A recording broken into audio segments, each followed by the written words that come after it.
Overdoses and deaths that we have experienced in this county, some very important to me, and I'd like to share this information. For the month of October, we had 58 overdoses, 7 deaths, and 2 suicides. From January through October 2023, we've had 67 confirmed deaths, plus 3 fatalities that are undetermined but are suspected. Plus, there are still 26 cases that are suspected ODs but are still pending toxicology reports. In regard to suicide, there was 37 confirmed, but there are some that are suspected but ultimately undetermined. So the reason I'm telling you this is we have been putting in a lot of programs and tried to combat this, and we see these numbers right now, even though they are really high, they're lower than they was from last year. So I think that this county is going in the right direction. I'm going to go ahead and get to the agenda. First on the agenda is to approve minutes. I call on Vice Chair Pettis-Reed. Thank you, Mr. Chairman. I have read through the minutes, and Commissioners, copy of the minutes is located on your iPad. I hope you've had an opportunity to see those also prior to this meeting. Mr. Chairman, I've read through this minute. I have found no problems, and I move that they be accepted. I have a motion. Do I have a second? I have a second. Commissioner Johnson. All those in favor say aye. Aye. Opposed? Let's move on. Next on our list is public comments. We have 4 people that want to speak concerning the library resolution. Please keep your comments to 3 minutes. So first I want to ask Matt Fee to come up.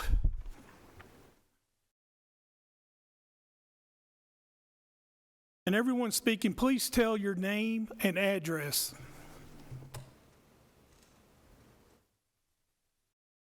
Welcome.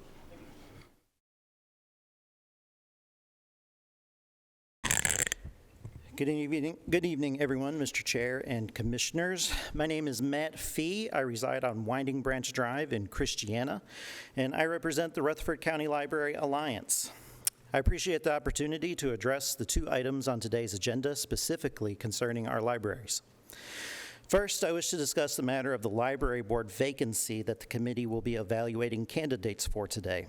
My intention is not to advocate for any individual, but rather to offer insights into the essential qualities that an ideal candidate should possess. Now, some of you guys may have gotten a lot of emails today. This might sound familiar. First, passion for libraries and literacy. The ideal candidate for the library board should demonstrate a deep-seated passion for our libraries. This means not only valuing the libraries as institutions, but also having a genuine commitment to promoting literacy and facilitating access to knowledge within our community. Libraries are more than just buildings. They are sanctuaries of learning and exploration, and a dedicated board member should share this passion. Trust in librarians and staff. It's crucial that the candidate places trust in our dedicated librarians and their staff. These professionals have invested countless hours in training and are well equipped to fulfill their roles. The ideal board member should understand that their role is to provide support, resources, and guidance while respecting the expertise of the library staff in running the day-to-day operations. Nonpartisanship. An essential quality for this role is nonpartisanship. Libraries are spaces that should be welcoming and accessible to all members of our community, regardless of their political affiliations or beliefs. The ideal candidate should prioritize the nonpartisan nature of the library board, ensuring that it remains a place where everyone feels comfortable seeking knowledge and information without any partisan bias. The library board plays a vital role in shaping the future of our community, and the committee's choice for this vacancy will have a significant impact. I urge you to consider these qualities when selecting the ideal candidate, as they will help ensure the continued success and growth of our county libraries. My second item, just real quick, I'd like to speak about the agenda topic about a potential library book resolution.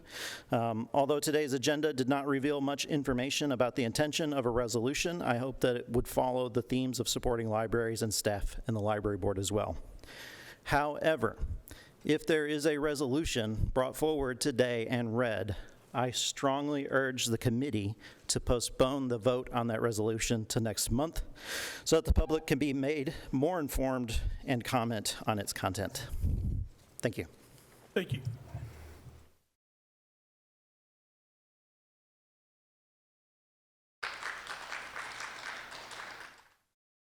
Okay, next is Angela Frederick.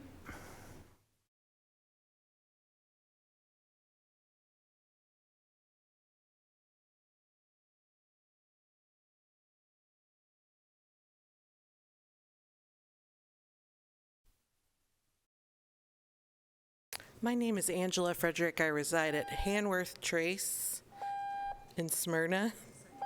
Hold on just a second. Ready?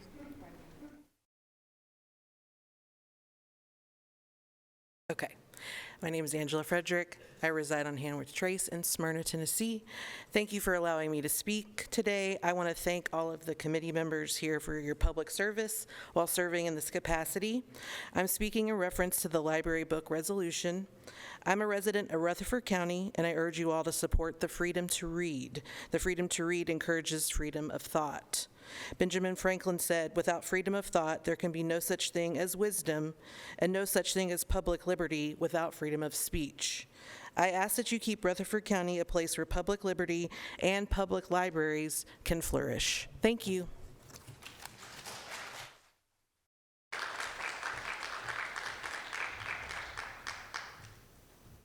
Okay, Sharon Stevens.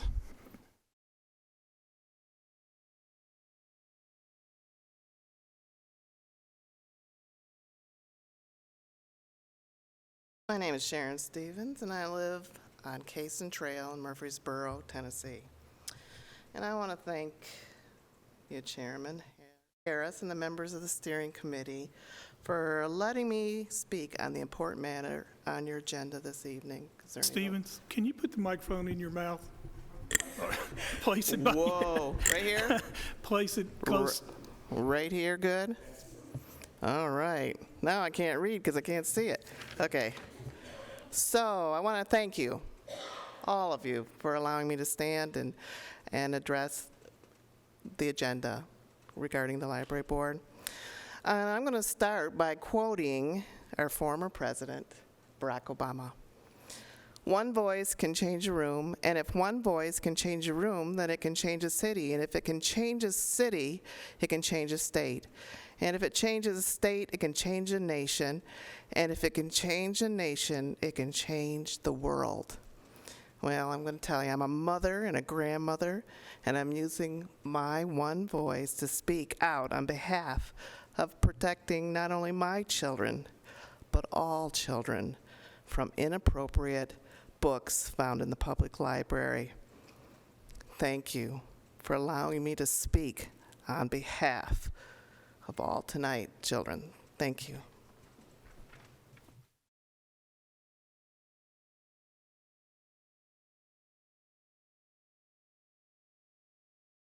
Cheryl Lee Stevens.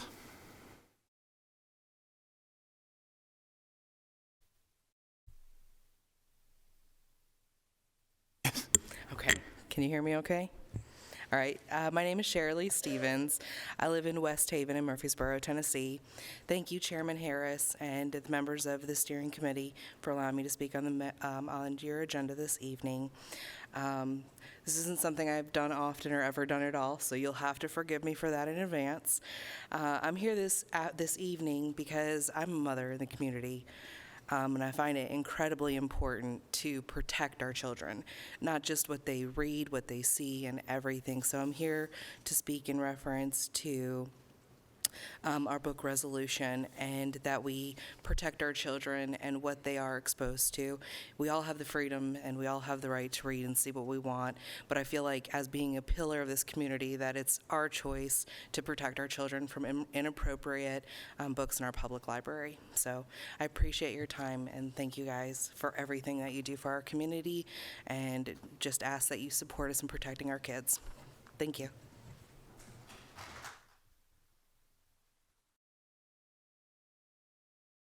Okay, that's all we had signed up.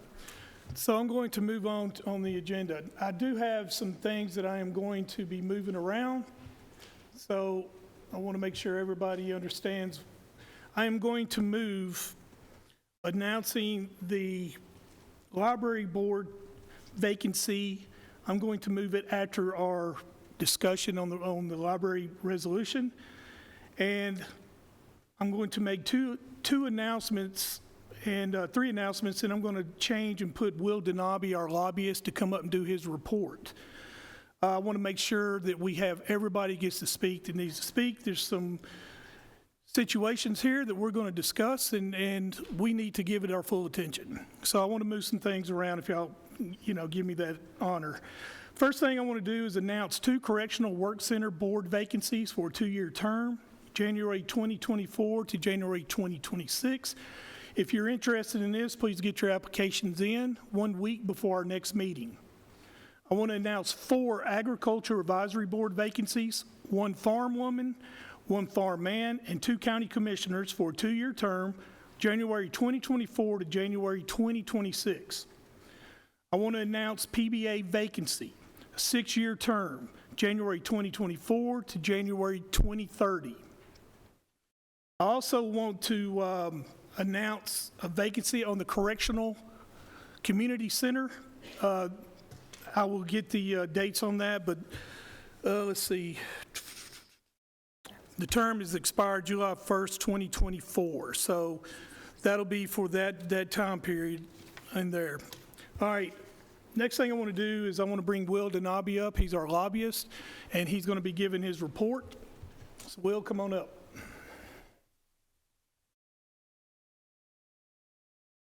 Please. Thank you, Mr. Chairman. Thank you, members of the steering committee.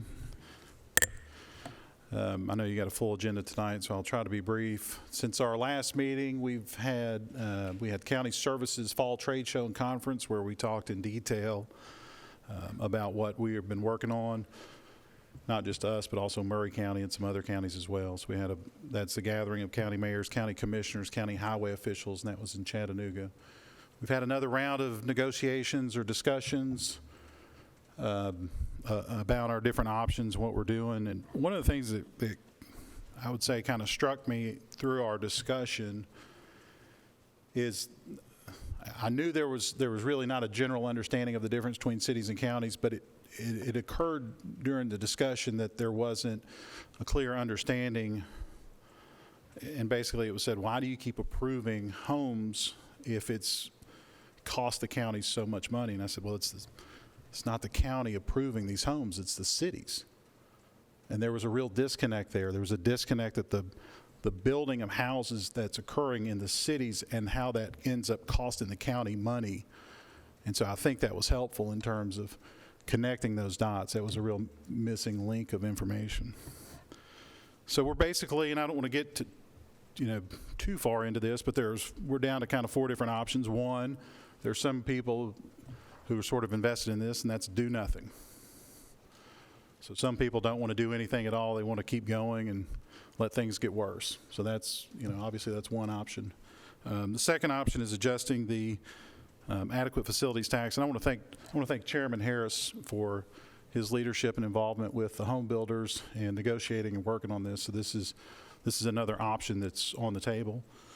Our third option deals with giving Rutherford County or Murray County or other counties the same tools, especially Rutherford County with the city of Murfreesboro, Smyrna, Eagleville, and Laverne within the county. The same tools that those cities have within the county, giving those same set of tools to the county.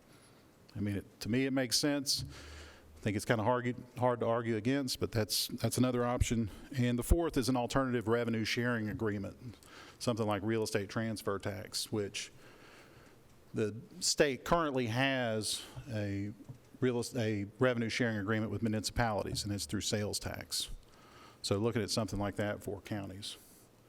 So those are the discussions. They're ongoing.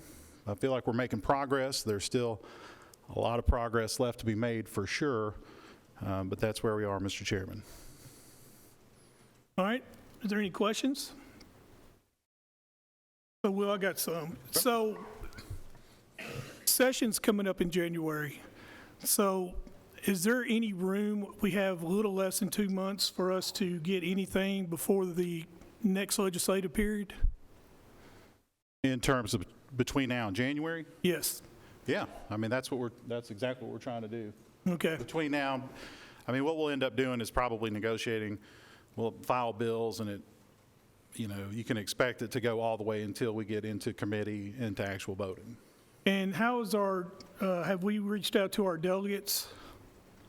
So there's multiple tracks that are going on at the same time. You're talking about the Rutherford County delegation? Yes, sir. Yeah, so there's certainly discussions that are ongoing there as well. Okay. No questions? Will, thank you. Thank you, Mr. Chairman. I need a motion to approve his report. Need a second? Second. All those in favor say aye. All those opposed? Thank you, Will. Thank you. Mr. Chairman, have we made any progress as it relates to our annual meeting with our legislative delegation? No, I gave them notice last Thursday, so they have not got back with me yet, but I did give notice to them that we need to get that together.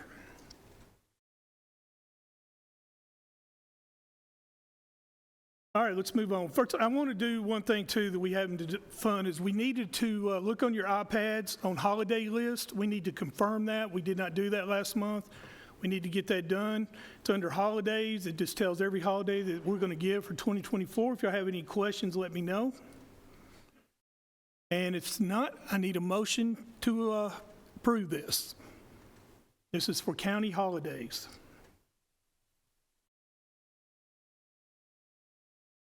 Have a motion. I got a second? Second. All those in favor say aye. Opposed? Good. Let's move on.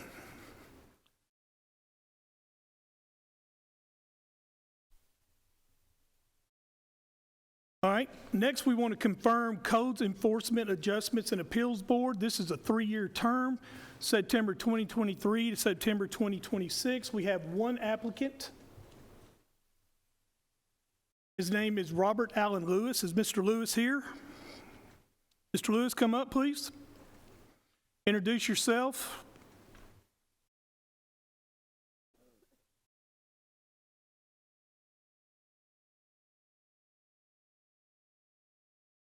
Robert Allen Lewis. I live at 417 Royal Glen Boulevard in Murfreesboro.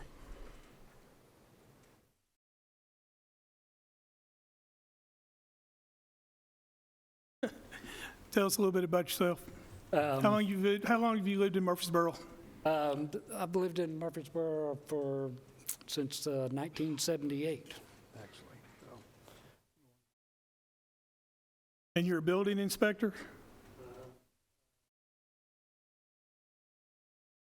Okay. Is there any questions for Mr. Allen?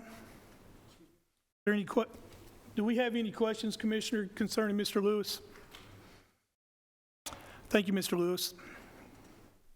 All right, we have one applicant, so we'll be voting on him. It's a yes and no. Go ahead. And also, I want this to serve as roll call. Can we do that as well? Yes, sir. It's going to be also roll call with it.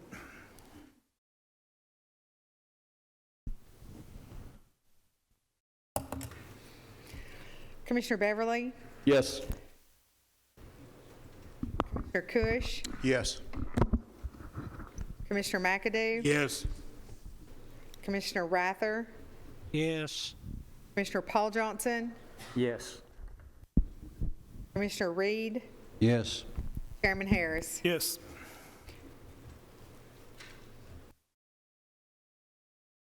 All right, let's move on to the library book resolution. Let me start this off by saying there is no resolution for us to present. We have a lot of people that didn't get time to look at it, and this also needs to go through budget, and it also needs to go through our county officials so that we can look this over and make sure that the wording is right and everything is up to par to what is going on. So you should be informed more, and I don't think that a lot of y'all had time to see that. However, we are going to discuss this tonight, and this discussion will be in consideration of this resolution that will either be brought up or not brought up next month. So let's try to get to where we're at this point.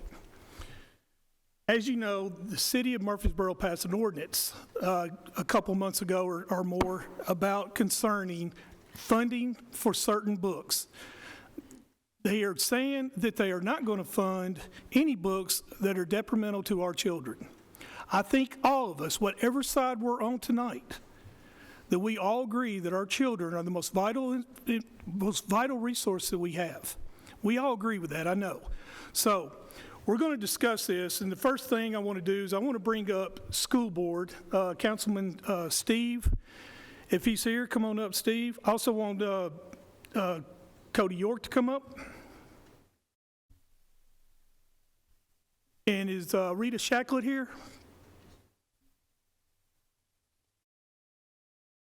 I want y'all to introduce yourselves, and then we'll have questions. But first, I want you to discuss the situation we're in right now and the concern that the board brought to me.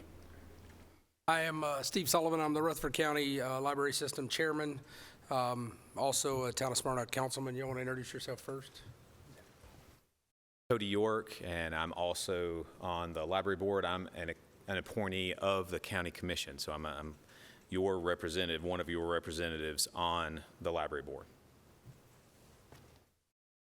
I'm Rita Shacklet. I'm the director of the library system. I've been an employee for the Rutherford County Library System for 48 years. I've been the director since 2008.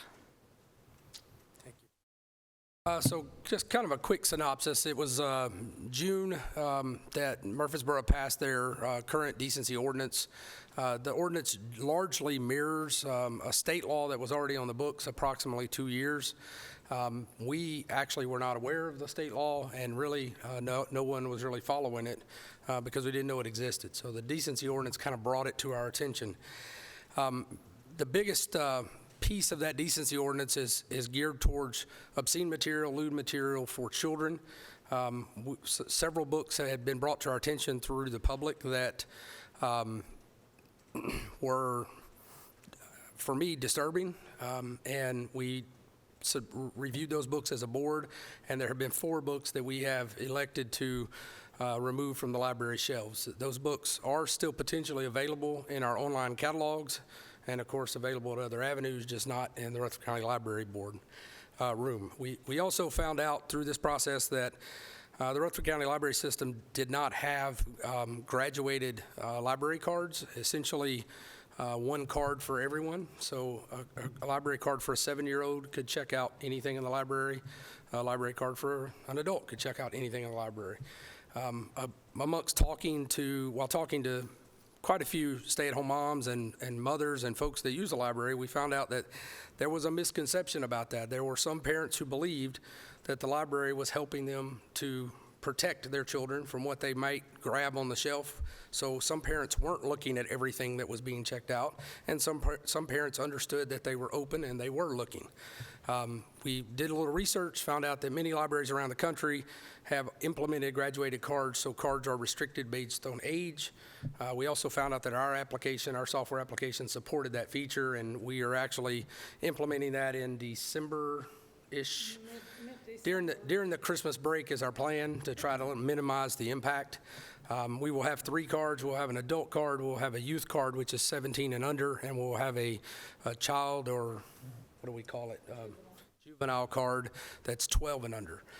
If you have a 12 and under card, you can only check out items in the juvenile section. 17 and under can check out youth and juvenile, and adults can, of course, check out anything.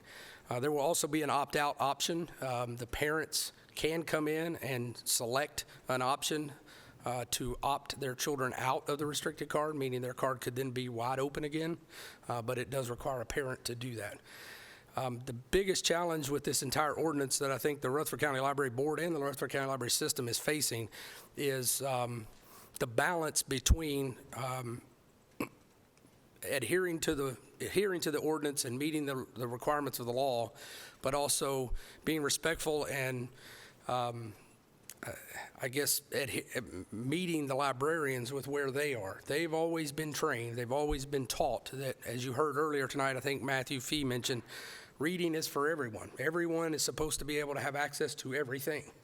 And so it is a different way of thinking for any librarian to come around to the idea that there are books that shouldn't be on the library shelf. And that's our biggest challenge with this ordinance, is that we have struggled with aligning the staff with the ordinance, and the board is kind of in the middle, trying to keep staff happy, keep staff contained, help them understand where we're going, and also adhere to the state law and to the ordinance so that potentially funding doesn't get restricted or cut. So, is that?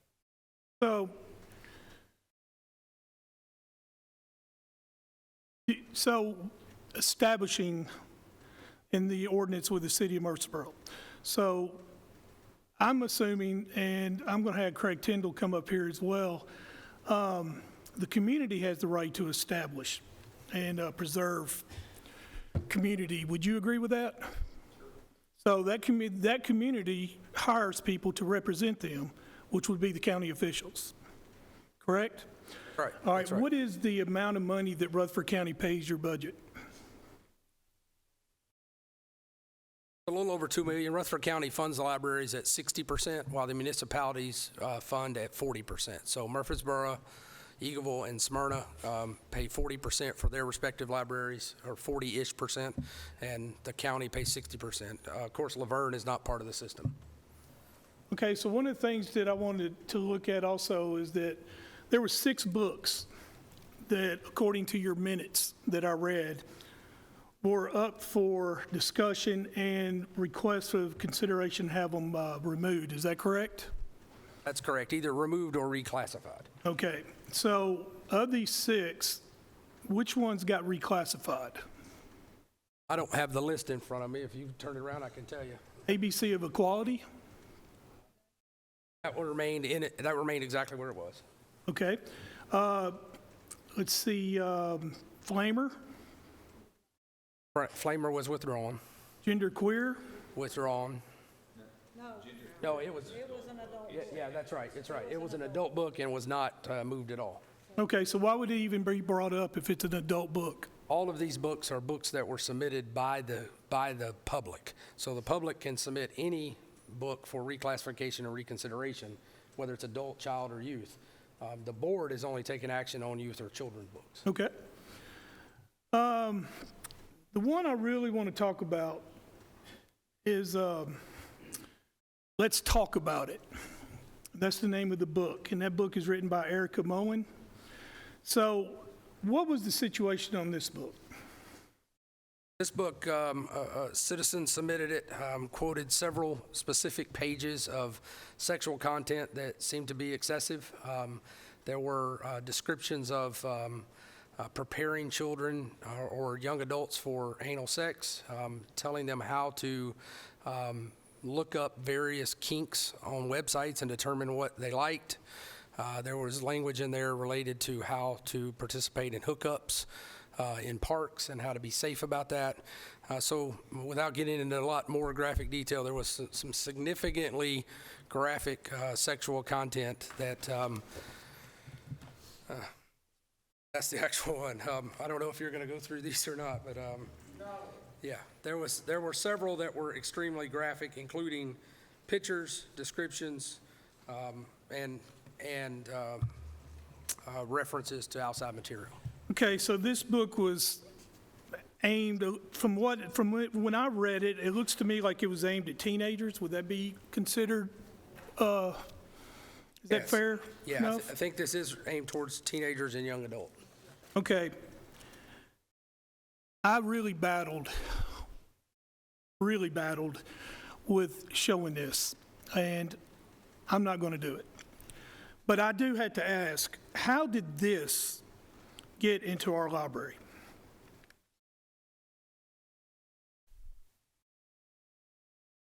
We are no longer able to see books when we order them. We order from book reviews from Publishers Weekly, Kirkus reviews from Professional Reviews.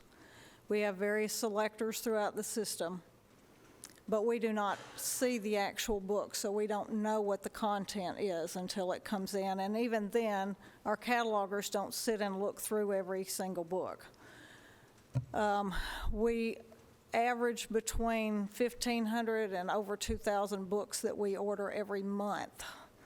And so it's hard. We have over 200,000 items in our collection. I don't remember when this book was added. It's been quite a while, I believe. And so, you know, we're going to have books that slip through the cracks. And that was one of them. So how did this book become a topic?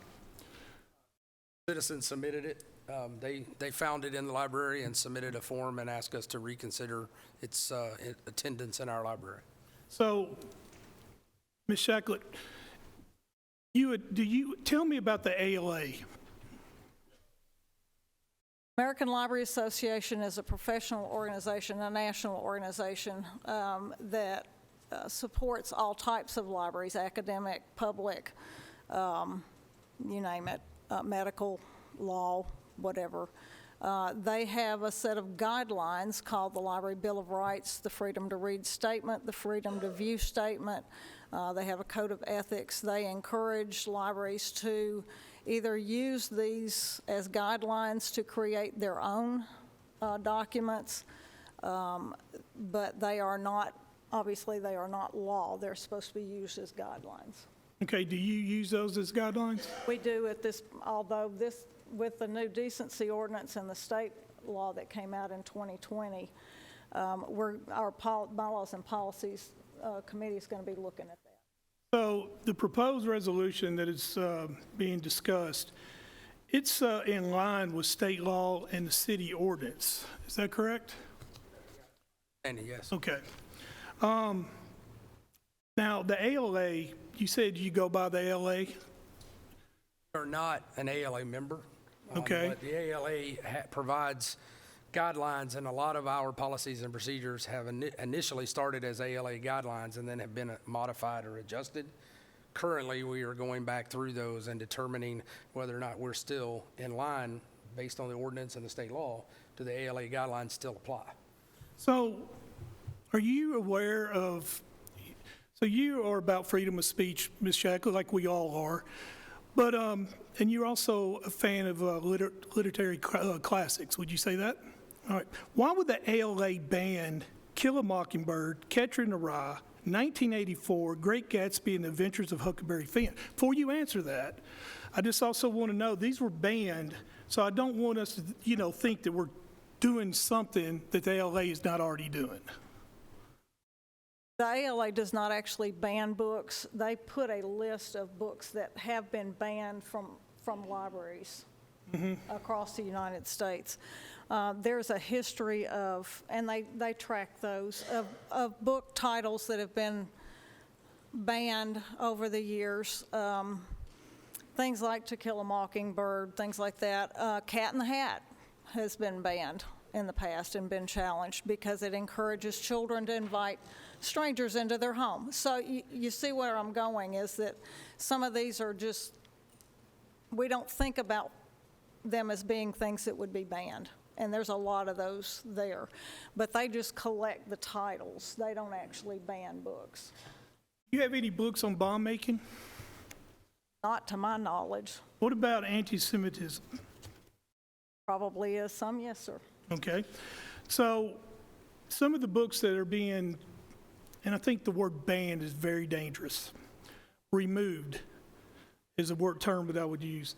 So some of these, they're not, and the reason I say this, I'm looking at this 6 books that you had on here on your minutes, and it looks to me like all those 6 books are some LGBTQ reference. So are we just focusing on them? No, sir, we are not. Most of those books, probably 4 or 5 out of those books, were on national TV. They have been on some media places. And so when people see that, Flamer, Genderqueer, This Book is Gay, there's another couple that were on CBS Sunday morning. And so when people see those, the first thing they do is they look to see if their library has them. And, for some people, it was a shock, and so they're going to put a challenge in on them. Yeah. Chairman Harris, I'd like to point out that not one of those books were removed because of LGBTQ comment or content. They were removed specifically for content related to children. And unfortunately, the books that had been identified just happened to be all from that category. That's not really a factor in any of the decisions we made as far as what we were removing. But those books were at some point geared towards children. Yes. Okay. Ms. Shackley, do you feel that it's a right of a citizen or a parent to ask that books be removed because they're trying to target children? Let me ask you this. Let me back up. This book, let's talk about it. Do you think it should be removed? Personally or professionally? I'd like to have both. It is not a book I would check out, but there are a lot of books in the library that I would not check out. I don't know whether I should be looking at you or looking at everybody here, so I'm trying to... Whatever you're comfortable with. I'm trying to do both. But we have to remember that we have a very diverse community. And so while that is not a book I think we probably should have in the library, because it is a little too graphic in my personal opinion. So I'm okay with removing that one. Okay. Harris, let me give you another example. 2 months ago, which is not on the agenda you're looking at, we had another book that was submitted for reconsideration, and it was a book that was geared towards 7 to 10-year-olds related to sexual education. It was not extremely graphic. It was not lewd. However, it did discuss with great detail sexual education for children from 7 to 10. The board ultimately decided to reclassify that book and move it from the children's section to the adult section, because we saw that there was value in the education that it was providing if a parent wanted to check it out and provide that information to their child. It did not provide value for a child to walk in, pull it off the shelf, take it home without their parent knowing about it. I actually asked in the meeting, I'm not sure why a 7 or 10-year-old needs sex education, but that's not necessarily something that I need to decide. Their parents have that right. And so we left that book in the library, moved it to the adult section, so that adults could get that book if they wanted to. Again, that book was not lewd or obscene. It was not LBTGQ, which wasn't a factor anyway, but it wasn't that class type of book either. So the ordinance that is in question from the city of Murfreesboro, and I want to stop right there because I want everybody to understand exactly what it is. Mr. Tyndall, can you come up, please? Mr. Tyndall is the city manager of the city of Murfreesboro, and he is going to discuss this ordinance that they passed. Thank you, Craig. Go right ahead. Thank you, Mr. Chairman. First, let me say I do commend Chairman Sullivan and the Library Board and their work and how they've handled this. I think they've gone about it in a very correct manner, and appreciate that greatly. What the ordinance that the city passed, it was the ordinance is entitled Community Decency Standards Act. Not act, but ordinance. And part of what the ordinance stated was that the city, in the funds that it appropriates for Rutherford County Library, that those funds could not be used to purchase books for minors that are obscene. There's definitions in there in decency that are clearly set out what is considered to be obscene for children in the library. And so, as far as the money, as the commissioners knows, but for other people, the appropriation is the legal authority that you have to spend governmental money. So when we give money to, or use money in any respect in the city to buy things or to pay people or do anything else, it's appropriated. It's the same thing for the county. And what we said is that the money that we give to the library cannot be used for the types of books that the chairman's is outlined, not to buy them, and not to circulate them, display them, or do anything else, the exception being that money from the city can be used to remove those from the library. That's what it states. We felt it was appropriate. We felt that the city could decide on how to use the funds that it appropriates. The fact of the matter is that the book sales in the United States are $9 billion. 3.3 of that, the largest segment, is for children's books. So there's an almost infinite amount of books that can be purchased. And so the library, I think, was about $200,000 in its catalog, about $500,000 worth of assets. So it's a tiny fragment of the entire market of books that are out there. And that market, we feel that the the governmental entities that are funding this library can choose where they want to send its, or where they want to expend its very small, tiny amount of money that actually it has to address the universe of potential books that could be put in the library. And our choice was not to put obscene books in the children's section in which children could just have access to without being monitored in some respect. Questions? All right, I guess I'm the only one that's going to be asking questions. Hold on. Mr. Chair, I actually had a question. Commissioner Beverly, you It actually recognize- goes back to, it's for Ms. Shacklet, and it actually goes back to let's talk about it. But to preface, more than anything, I ordered books for my 17-month-old son today because this is going to be the first Christmas he can actually somewhat understand books, and I'm looking quite forward to that. But I read reviews, and I learned about the book before I purchased it to make sure it was appropriate. But when I just Google, let's talk about its cover, it says A Teen's Guide to Sex, Relationships, and Being a Human on the cover. And I get that you purchase from a list, but what is concerning for me is that a librarian or an employee of our library system put their hands on that book to put it on the shelf, and there wasn't enough just on the cover to say, hey, maybe I should look through this before it's placed on there for anyone to get. And that's what's most concerning for me, is that it went through multiple employees' hands before it was put on there. They did not exercise the due diligence that I exercised just this morning. And that's what we want to see changed. We're not trying to limit necessarily everything that an adult can check out, but there is a decency level that we need to respect, and accessibility controls need to be put in place. Because I was that young kid that went to middle school and my parents said, go to the library and do your homework. After school, we'll pick you up from there. What do you think I did? I went to the library, played on the computer, hung out, didn't do my homework, but I had free reign. And what concerns me are some of these books, nothing will stop a teenager from going over, picking them up, sitting in a corner, and reading them, never having to check them out, not worried about the tiered library card system, or then calling his buddies over or pulling out his iPhone and says, take a look at this. That's what's concerning. And we would like to see some of that change, because we just raised everyone in this room's taxes, but we turned around and spent it on an item that we can't even bring ourselves to talk about in an open forum. And to me, that is a problem. Thank you. I appreciate your input. Well, Craig, I had a couple questions. So, purposes of restriction, what do you consider restrictions or appropriations? So are you saying like indecent behavior and indecent materials? Is that what you're saying? Yeah, I'm trying to think. I don't have the exact language of the ordinance, but yes, in general, it's defined in the ordinance what would be indecent, and when it comes to the library, thank you. Yes, exactly. I appreciate it, Cody.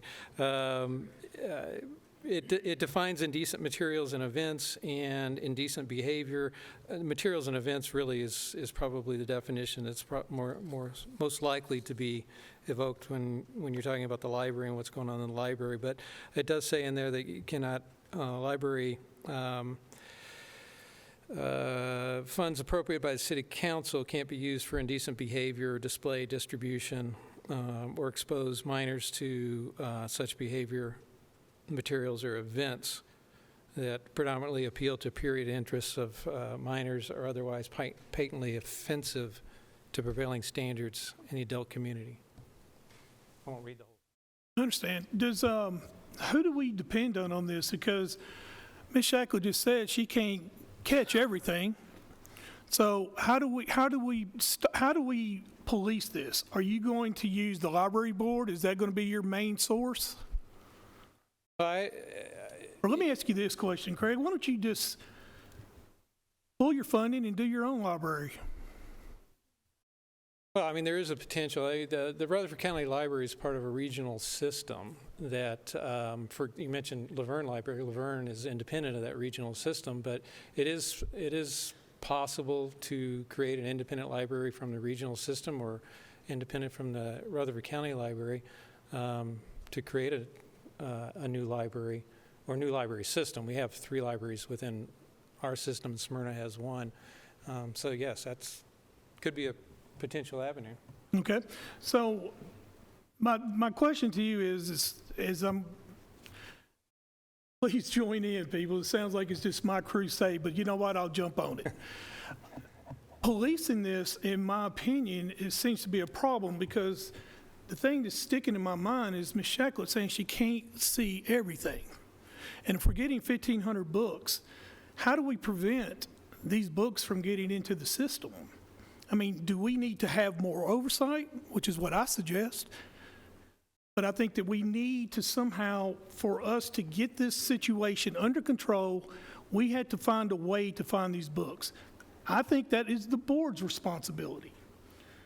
That's what that's what they were created by this body to do. So are you relying on them, Craig, to do the policing of this? I think yes, initially. I think when the ordinance was passed, that would be the first, I don't say line of defense, but what the expectation would be that the board would address its materials using staff that they have, the resources that they have, that staff would take direction from the board and deal with the situations that were coming to our attention.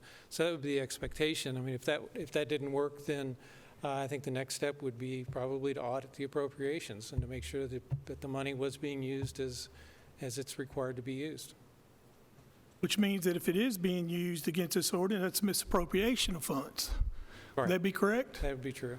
Okay. Yes. So the resolution that is being presented to the county, in my opinion, is simply we're saying that we do not want to allow Rutherford County taxpayers to pay for books that we find explicit to children. Would that be about right? That's what my understanding of the resolution is, yes. Okay. Is there any questions for Mr. Tyndall? Commissioner Reed? Make a statement. Thanks, Craig. Welcome. Excuse me if I stand up, but when I sit down, brain quits working. This is an interesting subject that I doubt if any commission committee before has ever had to deal with. Now, those of you that know me know that my career was in writing. That's what I did for a living. I was a writer. As Commissioner Johnson calls me, a wordsmith. And just today, I just got fact-checked by Facebook.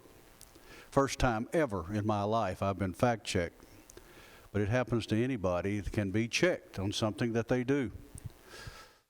And here we see tonight that our library is being fact-checked. But when we think about the young people and the youth of our county, I think this is what's important and what we're talking about here tonight. I'm a product of that public library that we're talking about right here. I grew up on a farm 15 miles from this city. We come into Murfreesboro about once every 2 weeks to do what we needed to do. But in the summertime, my mother thought it was quite important that we come in that once every 2 weeks for a different purpose. I can still remember she would pull us from outside where we had been doing farm chores and whatever. And I can still remember that enamel wash pan and ivory soap, and she'd clean me up and put me back in school clothes in the summertime, which I didn't want to do. She'd load me and my brother and sister in an old car, and we come up here on the square and park over here at Woolworths. For those of you, that was a 5 and 10 store right over this way. And we'd walk through that store, go out the back door, and go through the alley back there and go into the old house, which was Linebaugh Library at one time. I could tell you right now exactly where the children's books were in that library. But she would do her shopping around the square and leave all 3 of us in that library where both my brother and sister were 6 and 8 years older than me, and they would go to a different part. We'd get an armload of books, and for 2 weeks, we'd take those home and read them. She thought that was important, that we read. She subscribed to the newspaper because she made us read them. Here I was in the 2nd and 3rd grade going through the editorial pages of the Tennessean because she wanted us to read. I grew up with Linebaugh Library. I had that library card, going regularly to it. So when I started hearing what we're talking about here tonight, what was in there, because I have grandchildren now going to that library, and I had the opportunity to see what we have here tonight. As a 75-year-old grandfather, I have to say I was shocked. Very much so. I didn't realize it was there. I mean, I don't go there to look for that type of book anymore. If it doesn't have anything to do with history, if it doesn't have anything to do with the history of Rutherford County, if it doesn't have anything to do with our government, I'm not there. But they do. They go in there.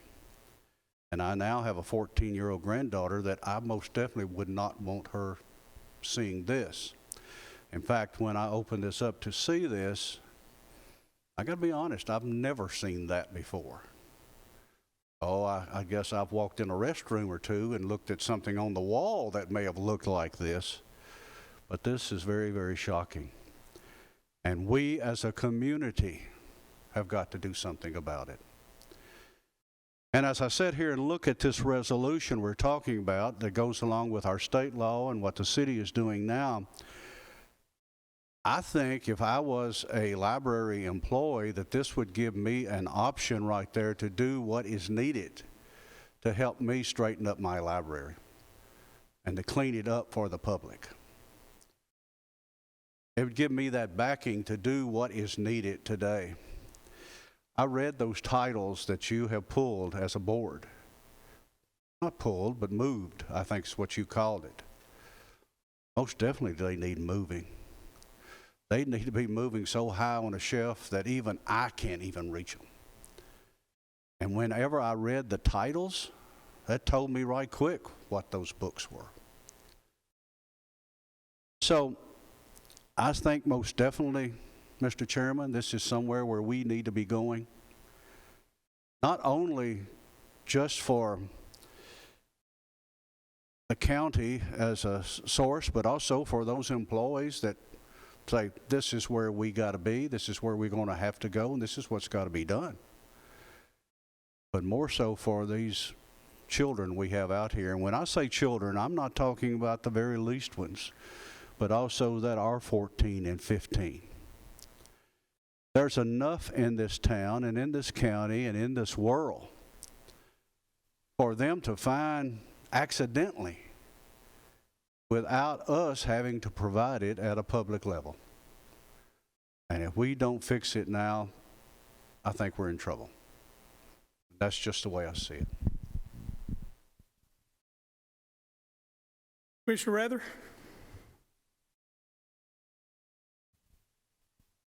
Well, I was at Linebaugh probably 30 years after Commissioner Reed, Chairman Reed was there. I had a library card. And back then, the most offensive or unacceptable thing was a Cosmopolitan magazine. And I glanced a couple pages down here and I shut it. Because we've all been through things in our lives that you see, especially you in law enforcement, you can never unsee it, ever. And I cannot fathom that we're going to put our kids, anybody's kids, especially mine, they're older now, but they should never see it because they will never unsee it. Y'all agree? It's a true statement.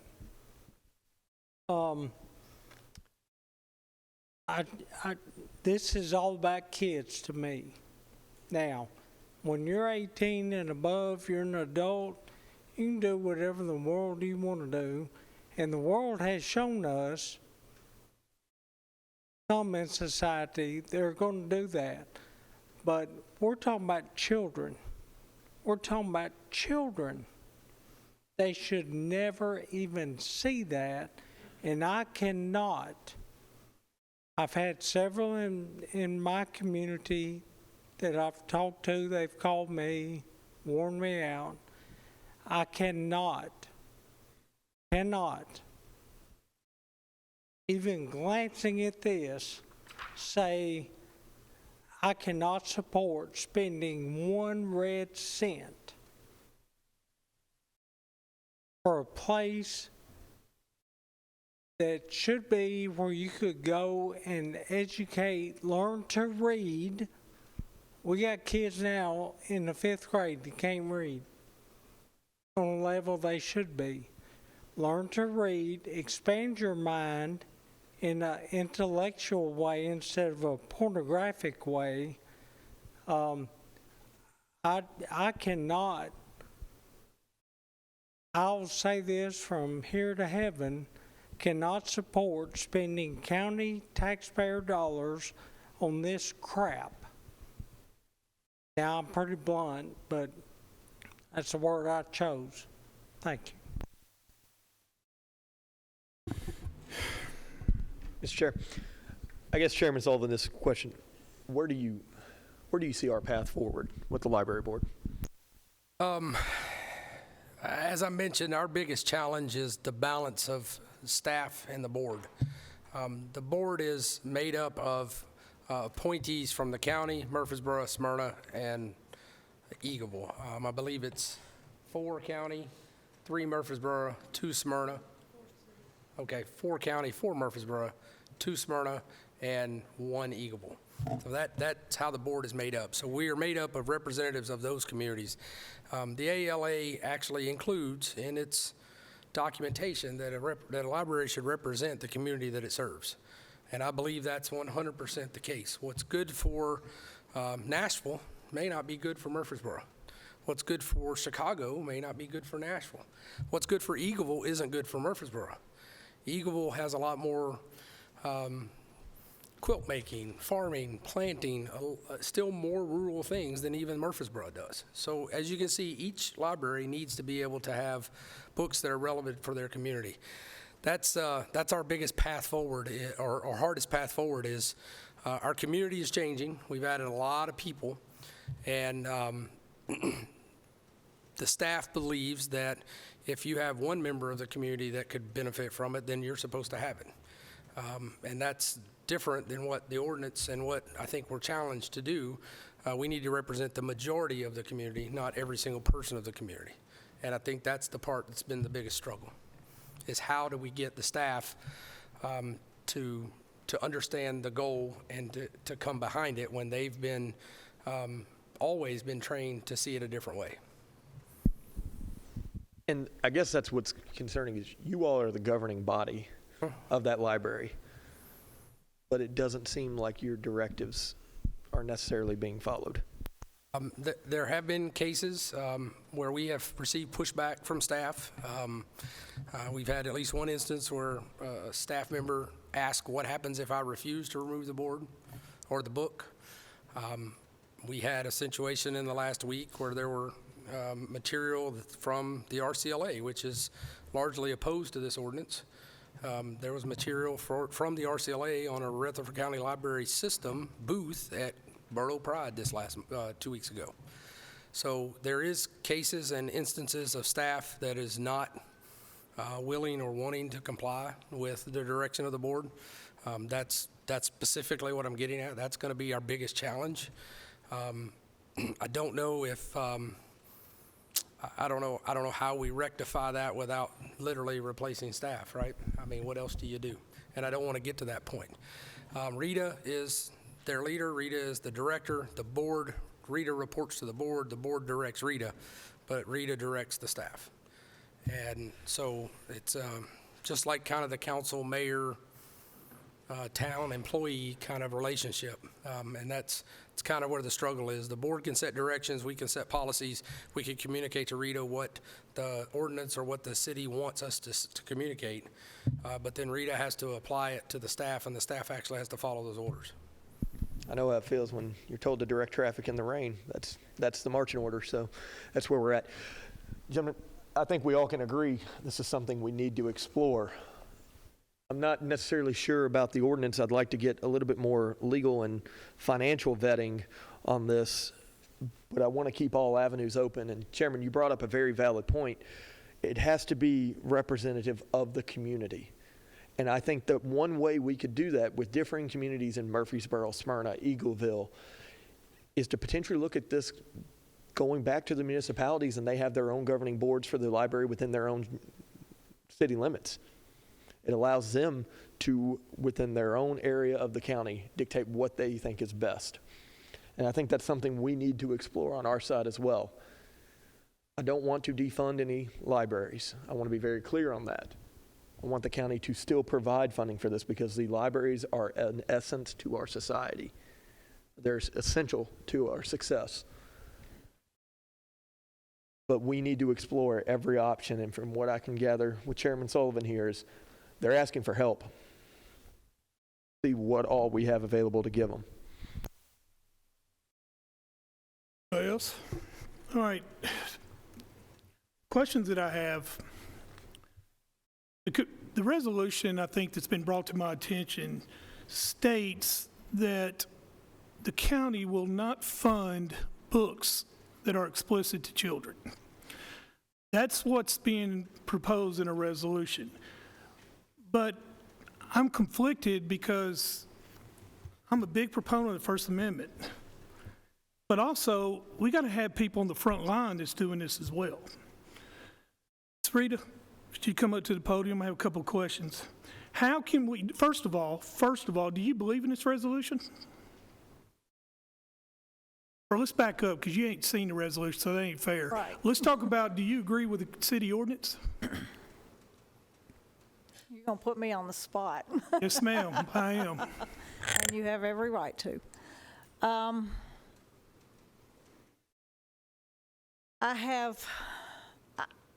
Let me say I am sad that we have to get to that point.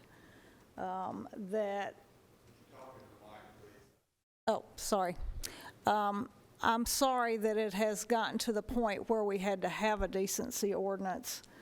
I don't know that it was directed, at some point it was directed partially at the library, partially at other things. So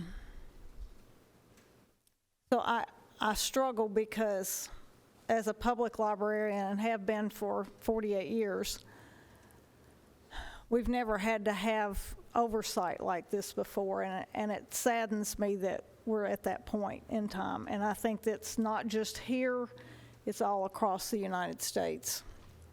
And I don't know what the answer is. I really don't.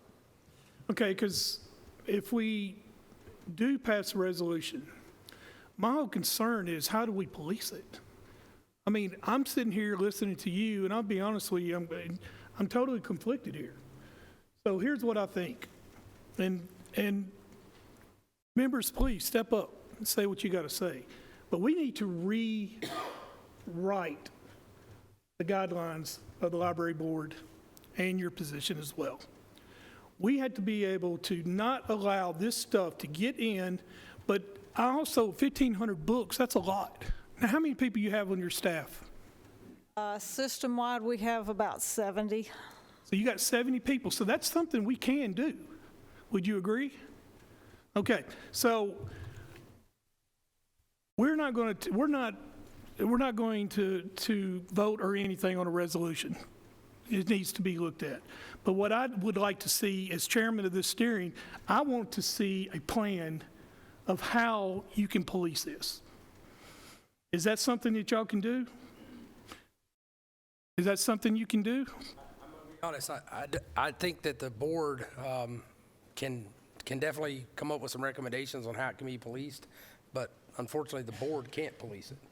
No, I'm not asking you to, that's something we need to know exactly what we're looking at.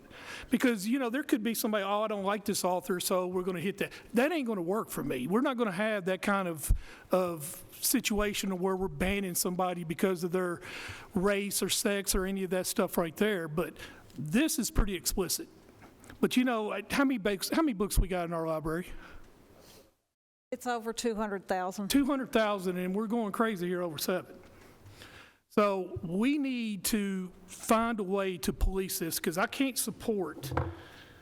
I believe in the resolution that we should not fund books like these. I believe in that. But also needs to be policed, and not just by you. It needs to be by a lot of people. It needs to be liberal, conservative, all of them. Do you understand what I'm saying on that? Okay. Your 60% of your budget is funded by the Rutherford County. So we're going to, if there's any more questions, we're going to end this discussion. I'm going to ask and give you, is 30 days enough for y'all to come up with some ideas or some suggestions? I mean, just give me a date. Probably 60 days. We only have one board meeting in the next 30 days. Well, let's go 60 days in. Well, and I want to make sure that we're on the same path as that. You got any questions for me? You have any questions? Has anybody got any more questions? Chairman Phillips? It's not really a question, just a statement. Ms. Shacklet, you've been a servant of this county for a long, long time, and I appreciate your service. Not only your service, but the service of the staff, the board especially. The county has listened continually to your recommendations. We have asked in the past for recommendations on appointees, and I can't think of one single solitary situation where we've not followed those recommendations. It appears that the county is asking for your support right now, and if this resolution comes to fruition and passes, we will ask that you support that resolution 100% of your ability. So that's the particular situation that this commissioner is in right now, is that times have changed and they will continue to change. Some of us are concerned about some of that change that's going on. I've been a commissioner for 30 years. Back in my day, as a new commissioner, there were a lot of gray, and we could make decisions that people could live with. But now this commission is making decisions every month that is hacking someone off each and every month. So we're disappointing some people, making some people happy, and that's the situation that you're in right now. Welcome to the new Murfreesboro and Rutherford County. So that's my point, is that now we're living in a different world. The only concern that I've heard out of everyone that has spoken is that we want what's in the best interest of our kids, and we also want what's in the best interest of Rutherford County moving forward. So if this resolution passed, we would ask not only the support of the staff, but also the support of the board in making sure that we're doing all that we can to support this resolution. Let me just say, my family supports Linebaugh Library in a big way. My mother-in-law listens to audio books, 3 or 4 of them every week. She can't see, she can't hear, so we bought her earphones, and we're a big supporter. My grandkids support, especially in the summertime, their reading assignments. So it's not that we're immune to what goes on in that library. I don't know what goes on every day. You guys do. And these type of things, I know will slip between the cracks from time to time. But when those cracks are exposed, that's when we expect you to make decisions that would support whatever resolution we come up with. Clear? Good. I agree 100%. I do believe 60 days is adequate enough for you to come up with some type of guidelines that we can look at and police this, but also be very fair. And this is a very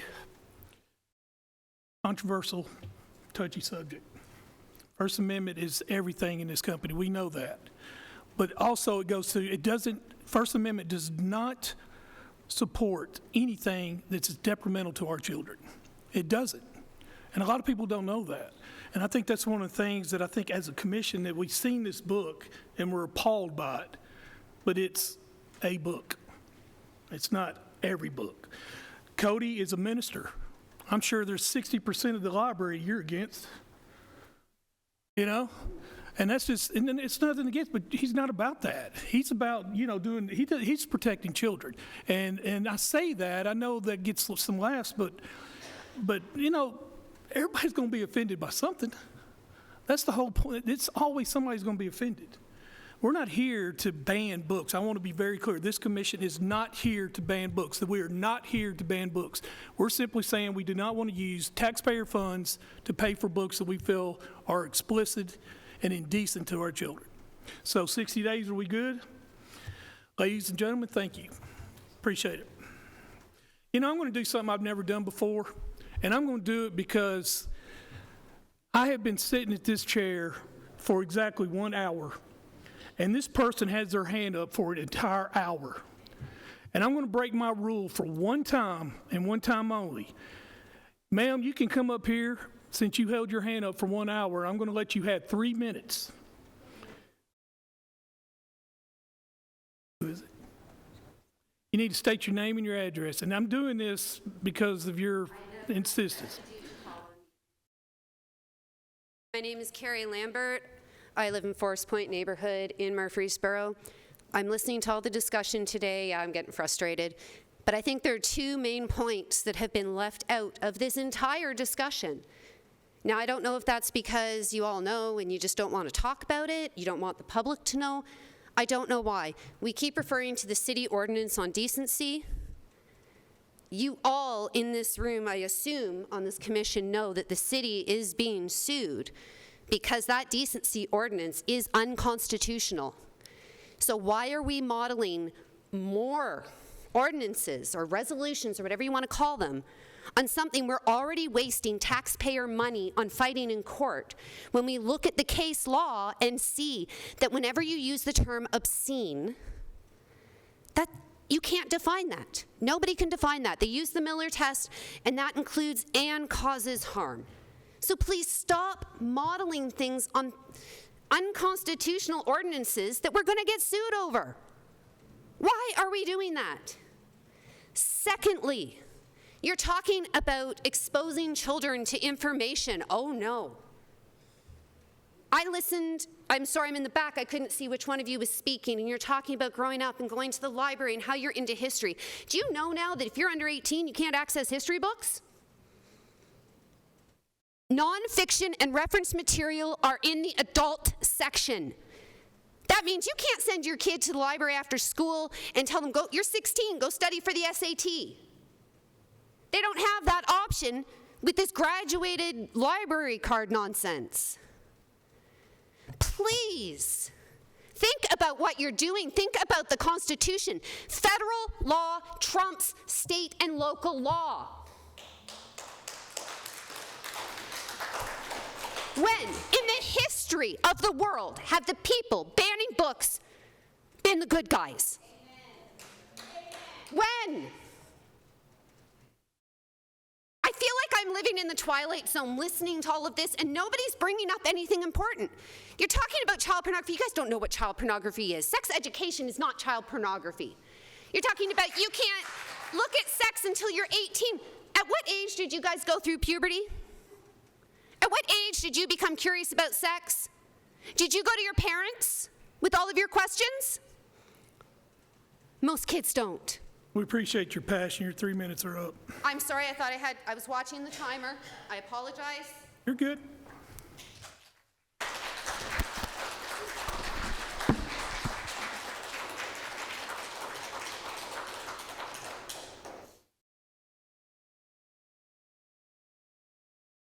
Well, don't say I didn't give everybody a chance to speak. Bless you, ma'am. All right.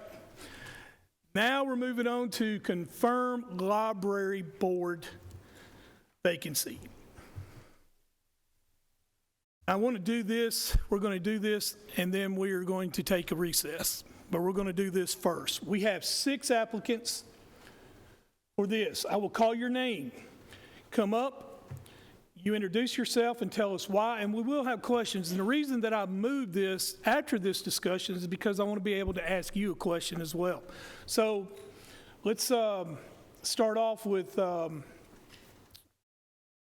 Gary Baggett. Is he here? Come on up, sir. There's 6. Yeah, no, 1 vacancy, 6 applicants.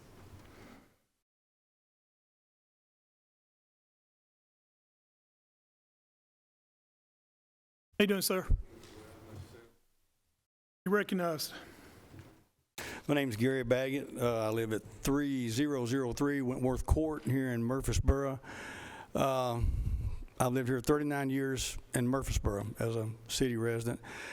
Me and my wife and myself, for 44 years, we raised 4 children. They all went to Oakland High School, graduated from Oakland. 3 of the 4 went to college, 2 of them graduated from MTSU. All that free of charge. Myself, I retired from the Postal Service I'm 68 now, when I was 62.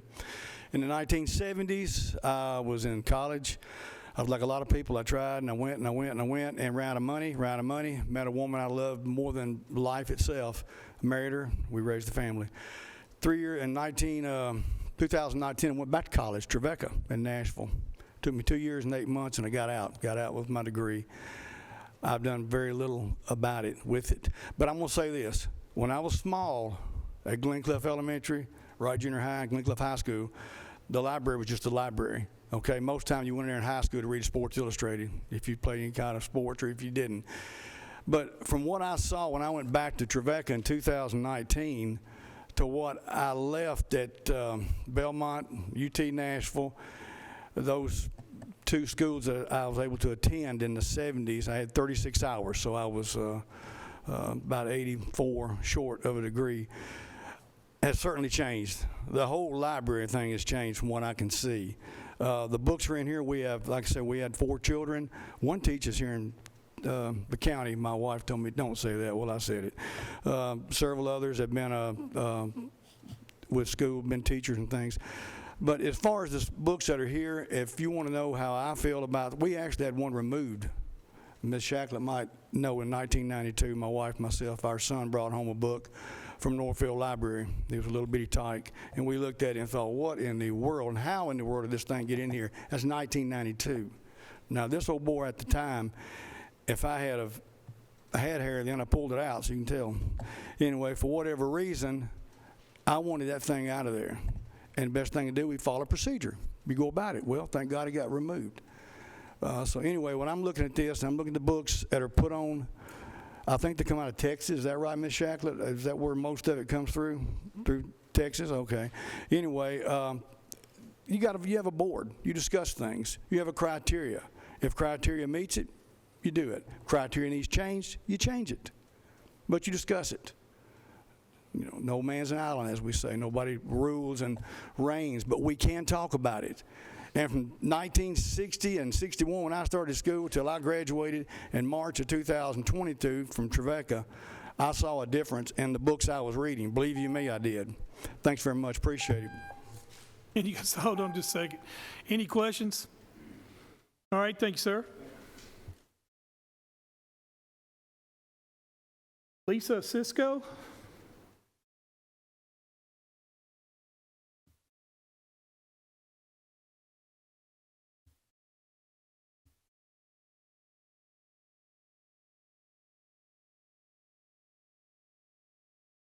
Welcome. I didn't know I was going to be speaking, but my name is Lisa Cisco, and I live at 223 North Academy Street. I grew up going to Linebaugh Library. Thank you. That was a great place for us. That was one place my mother would say, you can have anything you want, because we'd go to the store and we couldn't afford to have everything we wanted. So I raised two girls. They both went to the library. My older child is now a librarian. So I'm very passionate about that. She graduated from MTSU just a few months ago. So you know, I want to tell a funny story. She's going to die when I tell her I told this. But when she was in kindergarten, I was a young mother. You're a young father. You're going to find all this stuff out. She came home from kindergarten at the age of 5 and said, "What is sex?" So obviously she'd heard that at school that day. I was not ready for that. And I thought, okay, I got to say this age appropriately. And I said, you know, when we sign you up for school in that box, it says male or female, that's sex. So, you know, I want to say, I don't want to debate about the books that's been removed because I haven't even looked at them, but we do need to think about that there are some children that can't talk to their parents, and maybe that's something that we need to be careful with the taxpayer money. I fully believe we should be fiscally conservative with other people's money. But we need to think about things that used to be considered obscene. Librarians distributing birth control pamphlets, that was considered obscene at a certain time. So we have to think about what used to be obscene we now accept. So I do think talking about uncomfortable situations that are age appropriate is kind of what the library's for. Children can go and check out a book and learn age appropriate information. So it's very important to me. Thank you. Thank you. Since both applicants touched on what we talked about here, then the question will be, how do you feel about a proposed resolution? And you have to think about that, because one of y'all are going to be on this board, and one of y'all are going to have to deal with this. So when you give your speech, please address that if you don't mind. If you don't, I'll be more than glad to ask it as a direct question, but I was wanting to try to save us all time here, so while you're doing your speech about yourself, that you would at least include that. So that's my question. Is there any questions any of you want to hear? Any of you commissioners? All right, let's move on. Next is Anne Marie Lehue.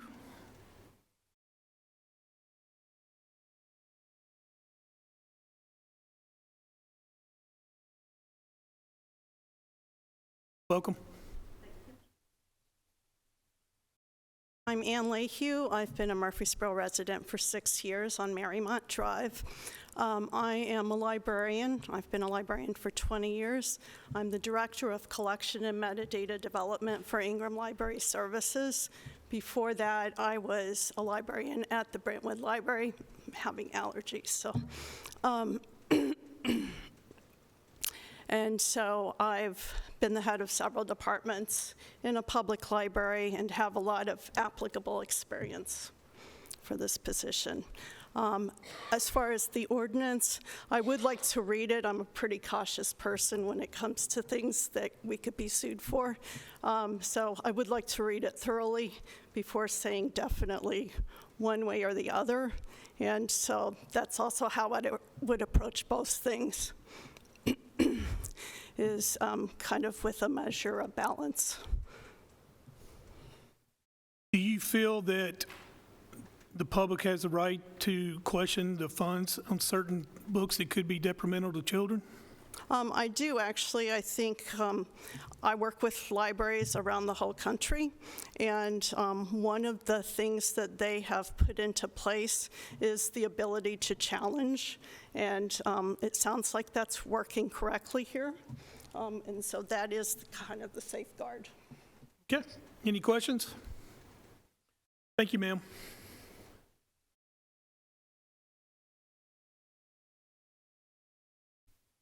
Bill Levine, or Levine, is it Levine or Levine? Levine? Welcome. You too, sir. Yes. Well, hello. I'm Bill Levine. Around MTSU, they call me Dr. Bill Levine. I've been an English professor there since 1998, and I was teaching English in Texas, too, 9 years before that.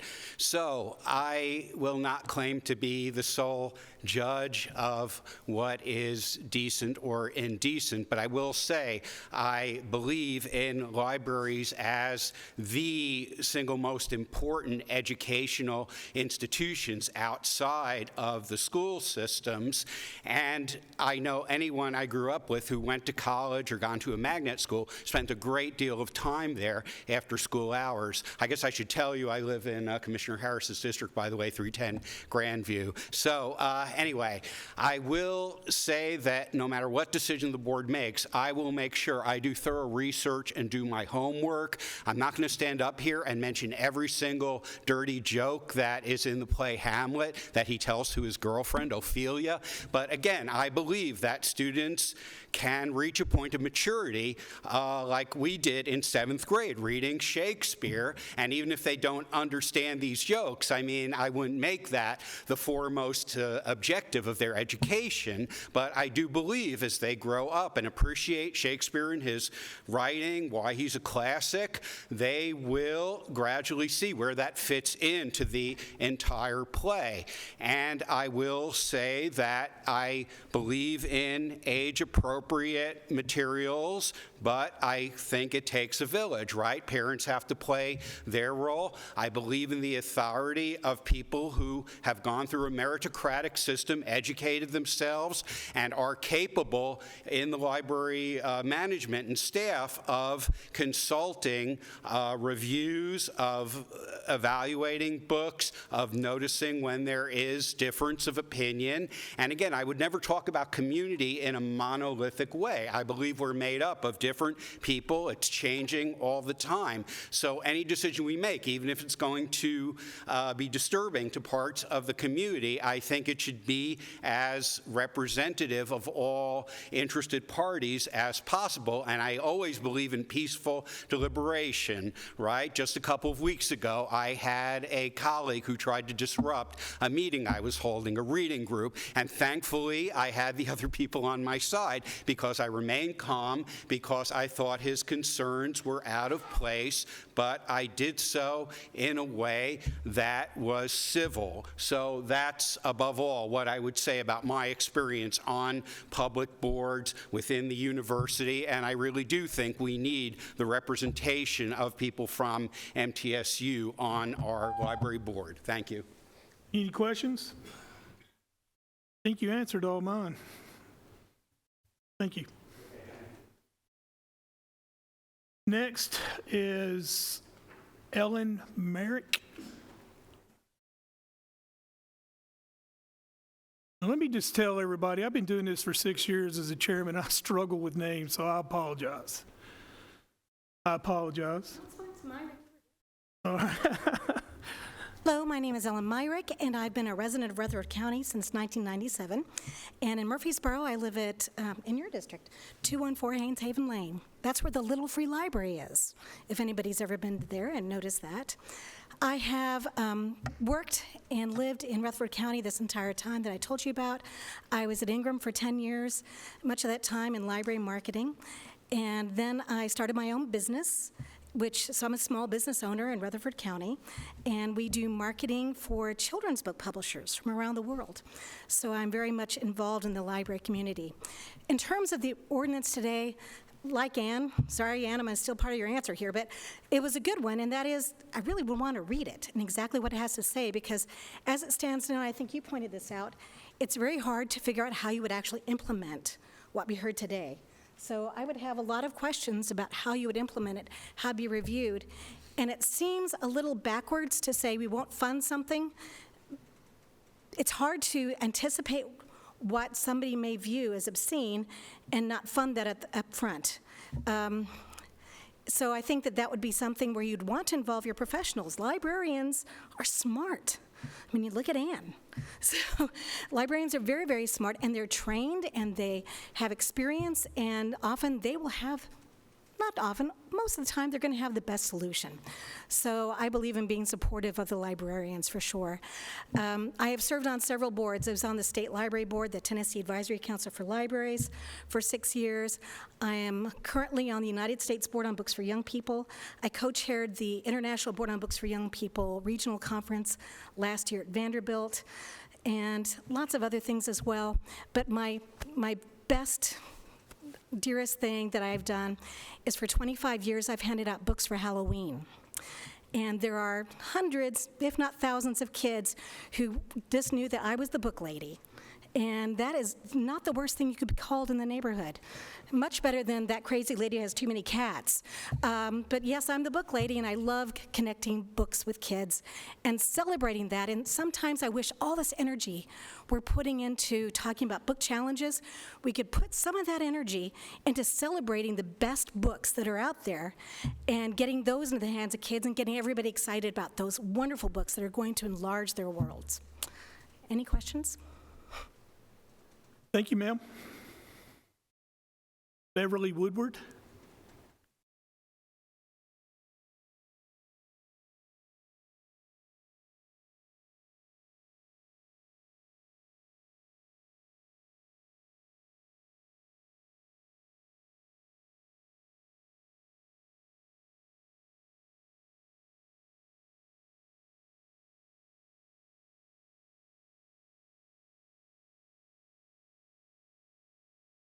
Welcome. I'm a little slow, but I'm sure. I'm Beverly Marzee Woodward. I go by Marzee. I am been in Rutherford County since 1980, where I was an MTSU student, and I was a teacher for 30 years.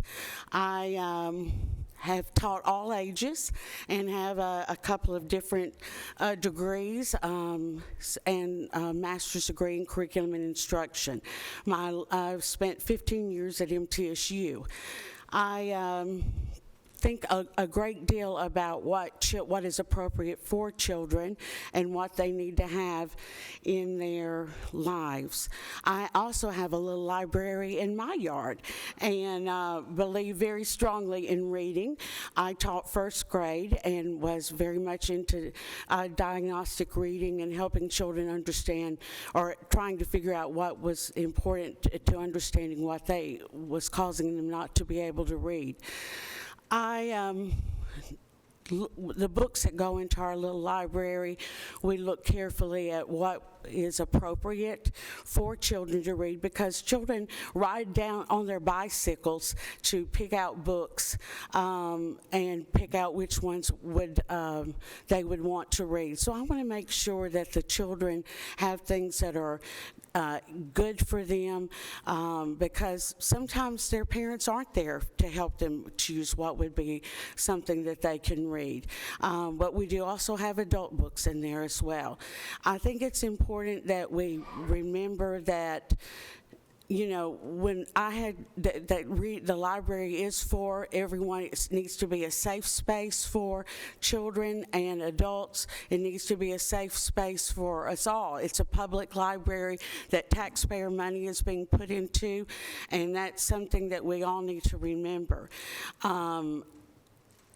When I'm a mother, I'm a grandmother. I took my two girls to the library.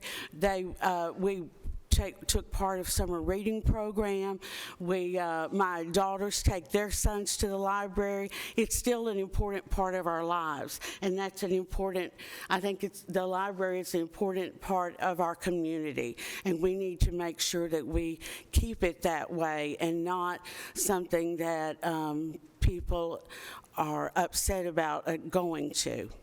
Thank you. All right, commissioners, we have 6 applicants. We're going to do a 3-2-1. Your first vote will be 3. I will say their names again. It is Gary Baggett, Anne-Marie Lehue, Lisa Cisco,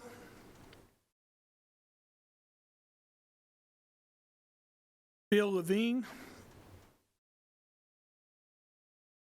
Ellen Myrick, and Beverly Woodward. We're voting for 3.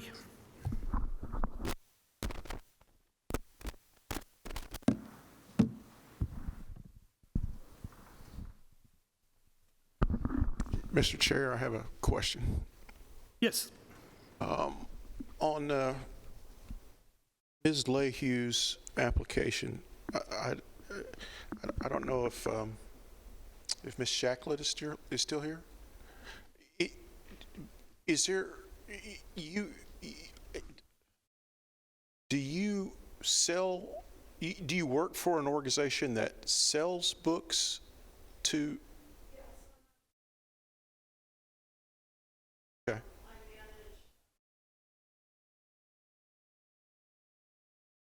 So you do a selection list and propose that to folks like Ms. Shacklett?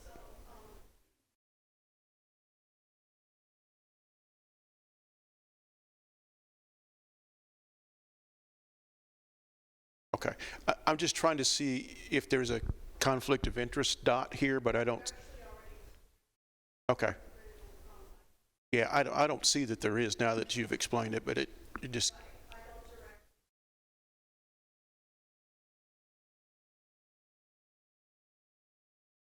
Okay, thank you for that clarification.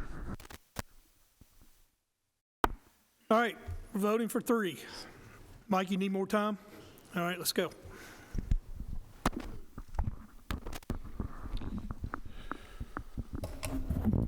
Commissioner Reed, Baggett, Myrick, and Woodard. Baggett, Myrick, Woodard. Commissioner McAdoo, Lehue, Dr. Levine, and Myrick. Lehue, Levine, Myrick. Correct. Commissioner Beverly, Woodward, Baggett, Lehue.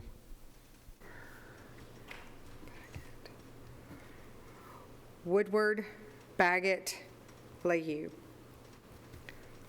Commissioner Rather, Lehue, Myrick, Woodward.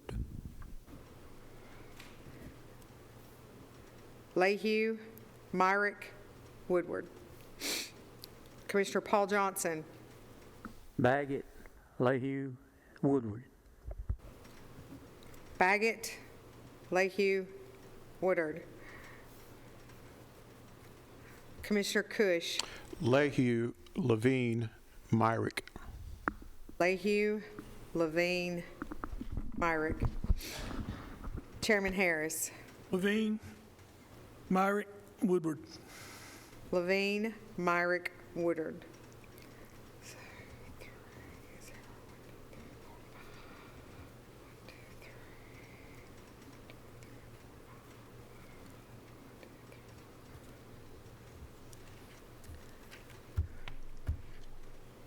Do I need to tell the votes for all or just the top? Top 3. I have Lehue with 5, Myrick 5, Woodard 5. Okay. Lehue with 5, Myrick with 5, and Woodard with 5. So it's between Lehue, Myrick, and Woodard? Yes, sir. All right, gentlemen, voting for 2. Choices are Lehue, Myrick, Woodward. Everybody got that? All right, let's go.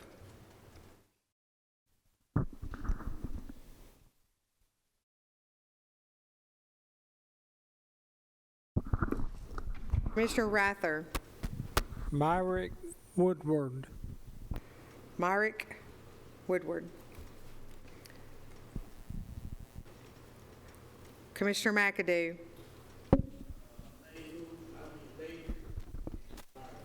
Lehue, Myrick. Commissioner Cush, Lehue, Myrick. Lehue, Myrick. Commissioner Beverly? Woodward, Leyhue. Woodward, Leyhue. Commissioner Johnson? Woodward, Leyhue. Woodward, Leyhue. Commissioner Reed? Myrick, Woodward. Myrick, Woodward. Chairman Harris? Myrick, Woodward. Myrick, Woodward. All right. So we're voting on one between Myrick and Woodward. Correct, Myrick, Woodward.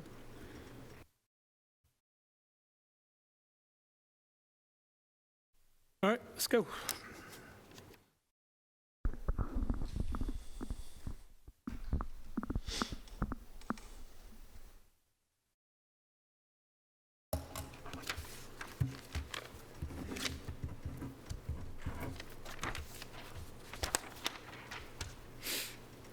Commissioner McAdoo? Myrick. Commissioner Paul Johnson? Woodward. Woodward. Commissioner Rather? Woodward. Woodward. Commissioner Cush? Myrick. Myrick. Commissioner Beverly? Woodward. Woodward. Commissioner Reed? Woodward. Woodward. Chairman Harris? Myrick. Myrick. I have 4 for Woodward. All right, congratulations, Ms. Woodward. You are appointed to the Library Board as a recommendation from steering. You will be fully voted on by the commission next Thursday. I am going to call a 5-minute, Mike, go ahead. Mr. Chair, thank you. This is my 10th year as county commissioner. I want to say these applicants were all stellar.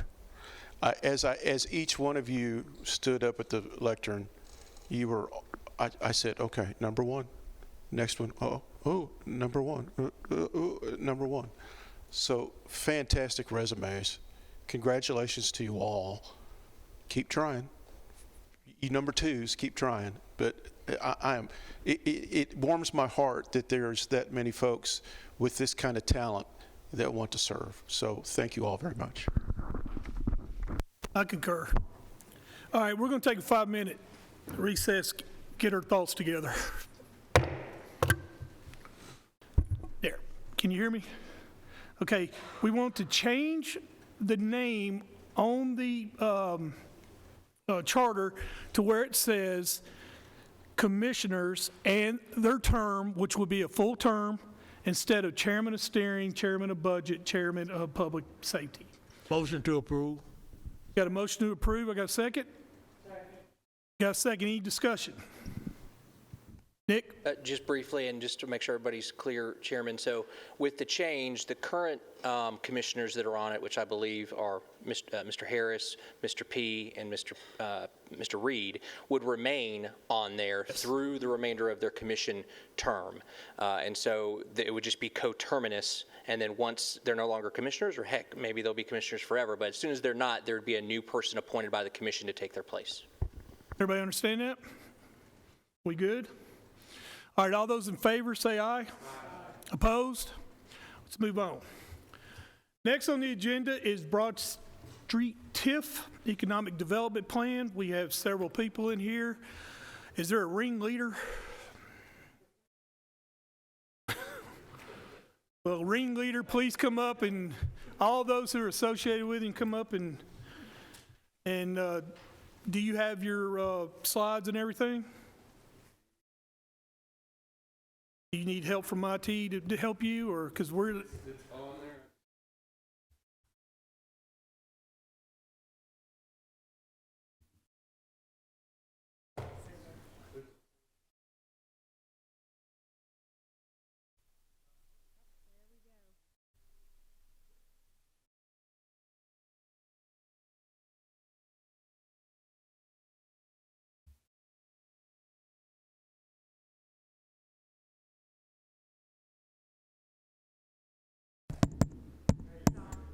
Okay, you hear me good? My name is Bart Klein with Klein Swinney Associates. We are part of the design and development team for the Broad Street project. Over the last 2 years, we've been working with the city of Murfreesboro, developing a vision for downtown and how to do a urban renewal project. And here today, we're going to present the project to you and hope for kind of a favorable conversation about a TIF that we are proceeding. So in this image you see behind me in the blue, behind City Hall, and at the parking lot in front of the NRC tower is 7.2 acres. That is the development area.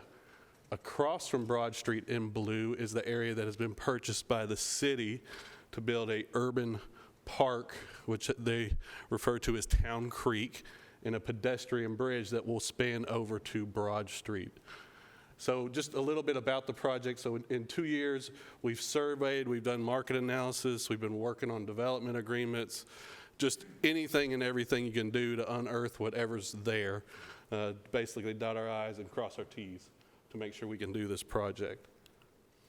The team that's working on this is HRP Development is the development lead. They're not new to Murfreesboro. They developed the banks a couple years back. We are Klein Swinney Associates, SEC, the civil engineer, First Financial Bank, Al Miller, amongst a host of a lot more people is the team. So it's a very in-depth team that has a lot of experience with these type of projects, working in and around Murfreesboro and in Tennessee and outside of Tennessee. A little bit about the team. You got Dean Montgomery, Ryan Little, Todd Seifert, and Rob Turner. They're all sitting in the back. Very extensive resumes. They do these kind of projects. We're working with them in White House right now, Columbia. They're doing a similar project in Huntsville. Just a long track record of doing these type of projects. And one thing that's unique about this group is they actually have an in-house GC. So when times get tough, what I've seen is they're nimble enough to kind of work through the tough times, which is nice. So it gives them an extra flex that some developers don't have. Just some projects that they've recently completed, high quality projects. Some of you may be familiar with the historic bottom study that was done in 2017 by the city of Murfreesboro. So some of the elements that were outlaid in the bottom study was connectivity, public circulation, green space, but this was a study that was done to basically see how can we gentrify the bottoms area in downtown Murfreesboro. One thing important, we're here today to talk about a TIF, so this is really a urban renewal project. So I've had this presentation, I've done this presentation a whole lot, and sometimes I may just be repeating myself, but many of you know, if you look back 20 years, when have you seen development of any magnitude happen in your downtown core? You haven't. You've seen public infrastructure, a courthouse maybe. And the reason is if it's left up to the developer to pick, they're not going to go downtown where the infrastructure is hard, where the parking is, you got to build structured parking. They're going to go to the edge of Murfreesboro, where you got nice green fields, where you got public infrastructure that's readily accessible. And the reason is the cost to develop downtown way exceeds the cost to develop out in the outskirts. And that's why you've been seeing all this development happen on Medical Center Parkway. So really this historic bottom study kind of outlays some items that really the Broad Street development kind of pays homage to. The pedestrian connections, the streetscapes, the gateway, all the different components. Some similar developments, Indian Lake Village, Harpeth Square, Berry Farms. What's good to note is the average income. So we're looking around 120 to 140,000. So we're targeting young professionals coming out of college, empty nesters, second homers. I don't think you're going to see many families with 3 or 4 kids in this development. But these are very similar developments that had TIFs, that had all the kind of stuff that really made it work. The Harpeth Square is downtown right off the square, very similar. It's one large building with all these mixed uses element. Took 3 to 4 years just to plan, another couple of years to construct. So we're doing that same endeavor, really. The proposed mixed use component, so this is a mixed use project. The 4 leased dwelling units, there's 239. The 4 cell dwelling units, there's 80 to 100. And the boutique hotel, there's 80 to 150. And there's retail of 30 to 40,000 square feet. All of this has to be built on 7.2 acres, and I think last time I did the calculation, it's like 70,000 square feet per acre. It's got to be parked. So we have 3 parking structures that are going to house 780 parking spaces. And one thing the development team in the city had worked out is a hometown heroes clause. So this is for firefighters, police officers, and teachers. So it's a for the for rent product, it's 30% below market rate. So if it's a $1,500 one-bedroom apartment, we're talking about a $1,050 cost. So it's a premium reduction. And then a for-sale dwelling cost, which is 20% below market rate for 5%. This stays on the lifetime of the project. You guys can stop me with questions anytime. The boutique hotel, so Hilton has came up, and there's a local developer, and Hilton has written a letter to the city showing that their interest is here to do a hotel called the Tapestry. So it's an upper scale hotel, if you're familiar with it. And right now, I believe that letter is about 120 to 130 keys. So our development agreement is 80 minimum, 150 max, which falls into that category. And really, what they were excited about was not just the Broad Street development. They were really excited about what the city was doing across the street with the park, and having that you had your central core downtown. It kind of, you know, the stars are aligning. It's all there. It's ready to go. So again, the infrastructure costs, getting back to building in a greenfield versus not building in a greenfield. So in addition to the 780 public parking spaces that are running about 28,000 a space, we also have to build sidewalks throughout our development. They're 10-foot sidewalks, 4-foot grass strips. You have public spaces like green spaces and parks that are sprinkled throughout. But in addition to that, we also have the utility improvements to sewer, water. As you can think, some of those lines are old and deteriorated and need to be relocated or upsized, not just because of our development, just because of age. But also we have to rework the intersections at Vine and Church, and this is both widening, adding correct crossings, just making it wider and aligning it. And this was a pre-existing condition that was already needed to be fixed before this development came on. And what the city worked out in the development agreement is that this developer would actually oversee the design and construction of these elements in addition to the other infrastructure improvements. This is the site plan. I'm going to kind of go through this fairly quickly, but whenever you see green in a building, that shows the first floor being a retail, office, or restaurant component. So starting on the right, the blue building, we call that the WGNS building. The little green square right there, that is actually where WGNS is going to relocate. We have a schedule further down.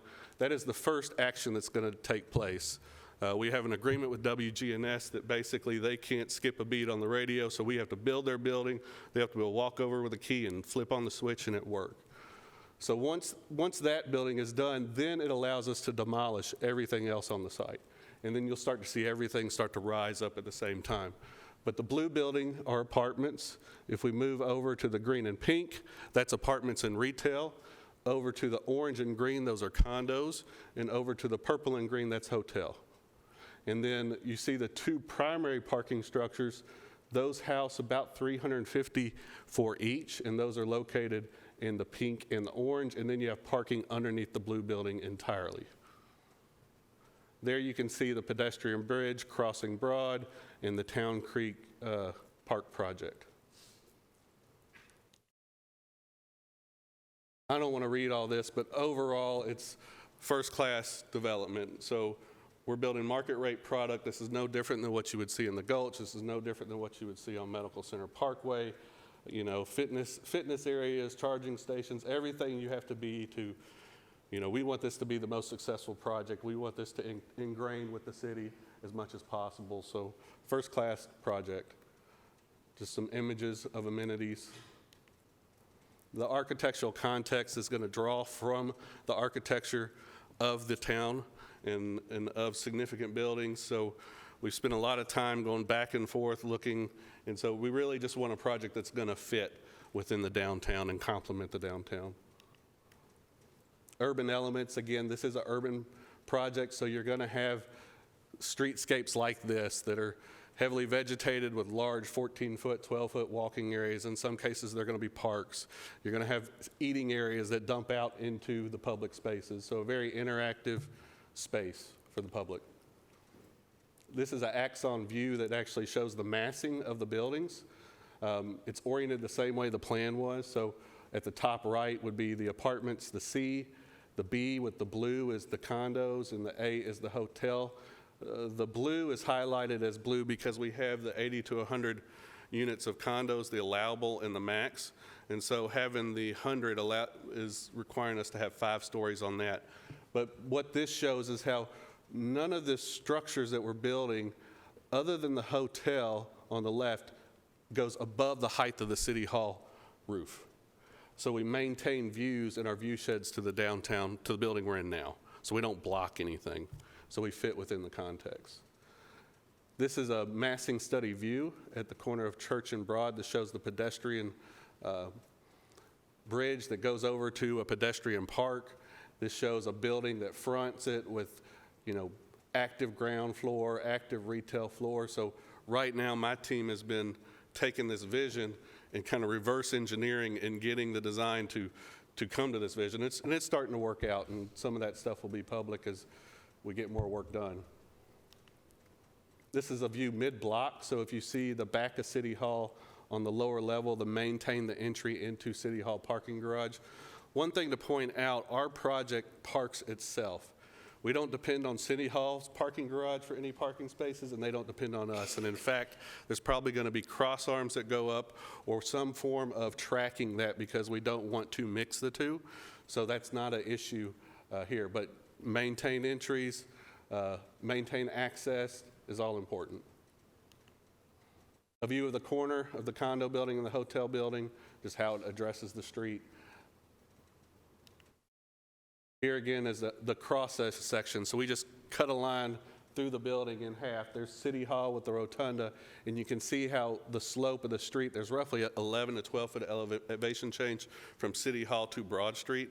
And so you can see how our buildings step, and we never surpass the roof of City Hall. Okay, so getting into the economics of the TIF.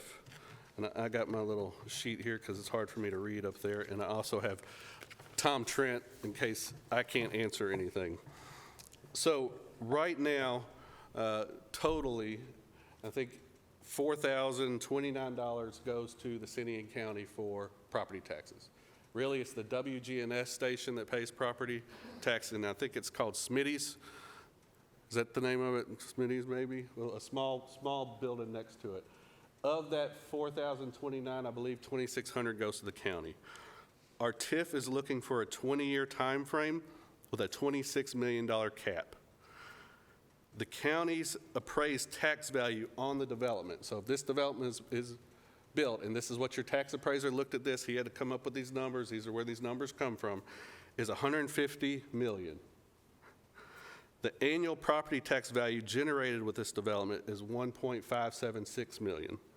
The disbursement that would go to the county is $1,045,000. The disbursement that would go to the city is $530,000. That's property tax alone. On top of that, you have additional funds due to the development being built that would go to the city and county. You have the sales tax revenue for the hotel, which is $128,000. You have the lodging annual taxes to the county, which is $233,000. Then you have the lodging and annual taxes to the city of $233,000, and the retail and restaurant estimated annual sales tax, which is $385,000. I have another slide that breaks this down a little bit more. So we're requesting $26 million on the TIF amount on the 20-year cap. The cost that we are spending on the infrastructure is $48.9. And you can go through each one of these. The parking structure with the debt service is costing us about $40. The public vertical circulation is $2.1. The surface parking is $585. The public sidewalks, curbs, and gutters is $1.7. Public utility improvements is $3 million. Public parks and hardscapes, $700,000. Stormwater and drainage improvements, about $500,000.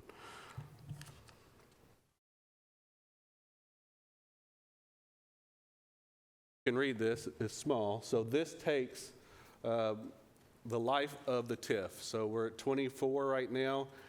if the construction is done in 2027, as you can see, the county for property tax will be receiving $221,000 every year for the duration of the 20 years during the TIF is in process for the property tax. The city will be receiving $108. The annual at the end of this, the $463,329 to the city and the $566,233 is when you take the hotel, lodging, and the local option sales tax, and you add those together and say, with this development, this is what it is bringing during the TIF period, that 20-year period. After the 20-year period, if you were to take the 465 and add back the 1.5, I think it's about $2 million or so is what you would get after the 20-year period. So if you took the 563,867, and then, hold on, I got this.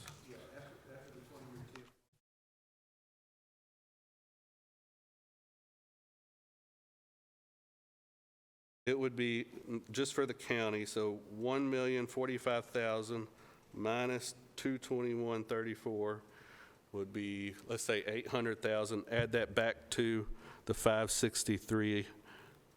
Yeah, wait. 1.3, 1.4 would go to the county, right? So what this looks like is at the end of the TIF term, you see the annual tax receipts to the county and city for this project. So roughly 9.3 to the city and 11.3 for the county. And then after that time frame, it would increase. Now, this doesn't take into account any property tax increases. As that would happen, these numbers would go up as well across the board. Okay, the development schedule. So one thing I've heard when I've talked to many of you and have been addressed is we don't want what happened across the street to happen here.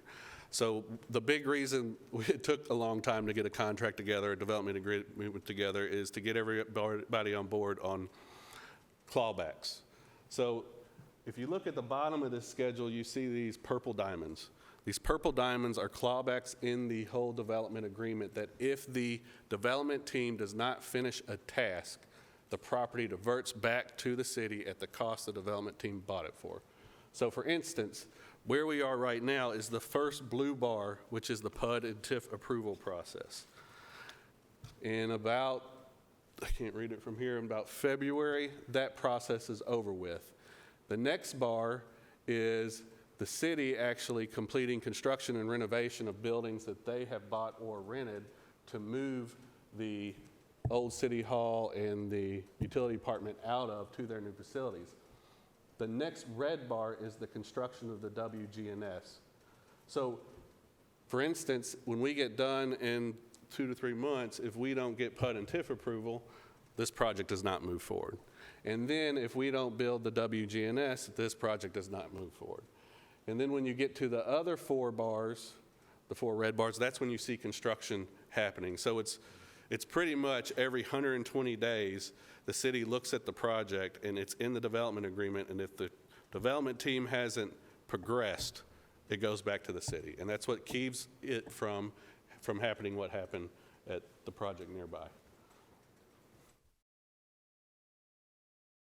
Parking requirements, we're fully parked. We're not asking for parking variances, parking shortcuts. We're concerned about our development being parked appropriately as well, so we're not trying to take any shortcuts there.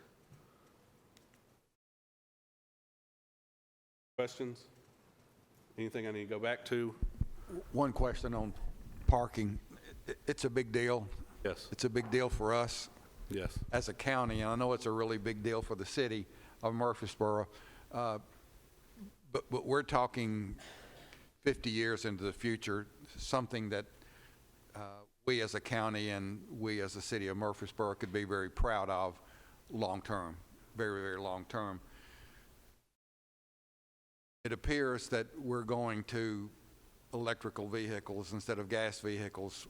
Is there any plans for charging stations or any of those kind of things? Yes, the development agreement includes charging stations, and right now I know the city is working on their ordinance for charging stations, but there'll be a percentage. So if we're At a minimum, I believe it'll be 10% across the board, but what we found is what we do anyways is we go ahead and put the infrastructure for charging stations to happen in case more is needed.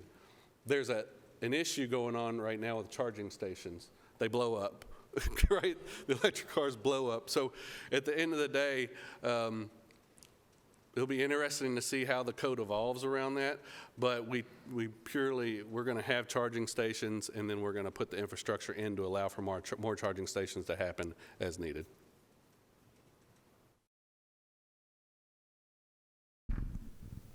I have a couple questions. I'm looking at the map here and there. So on the, I guess the south side of Broad, you're saying the city bought all that to put a park up, like where Captain D's is, and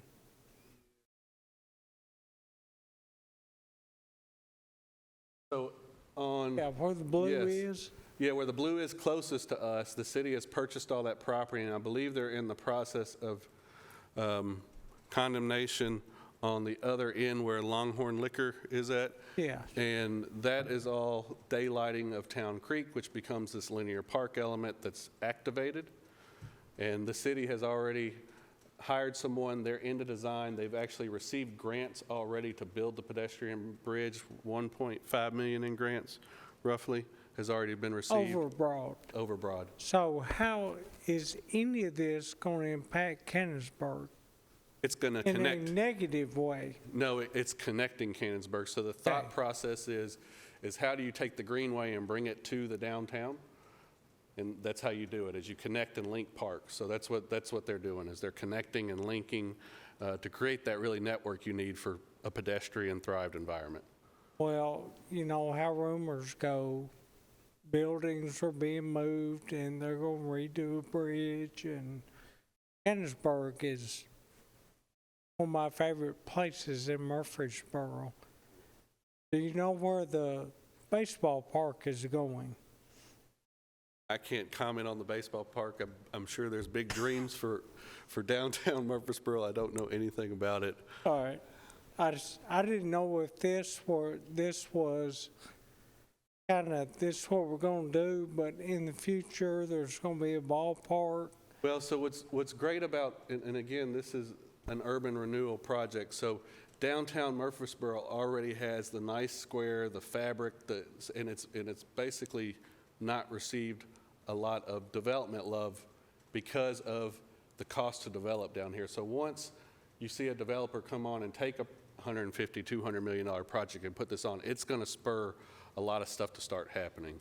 That's when you start seeing the baseball field that may look at it. And then when you're linking that with public infrastructure, you know, as an architect, this is a legacy project for us. We've done some projects where public and private come together, and it doesn't happen very often, and it's always very difficult and always takes a lot of time. So I think you're really setting the stage with this development, how the Broad Street corridor is going to develop, how the bottoms are going to develop, and then how the central core in Murfreesboro in the downtown area will develop. I like the concept.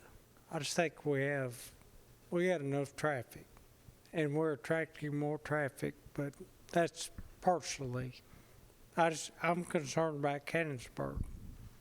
Thank you. I got a question. All right. Based on this slide alone, so all this improvement and hotels and units to live in, and the main part of it's going to be 2 car lots? No. The 2 car lots, so actually, if you look at the top right-hand corner, that 7.3 acres does not include the car lot at the bottom or the car lot across the street.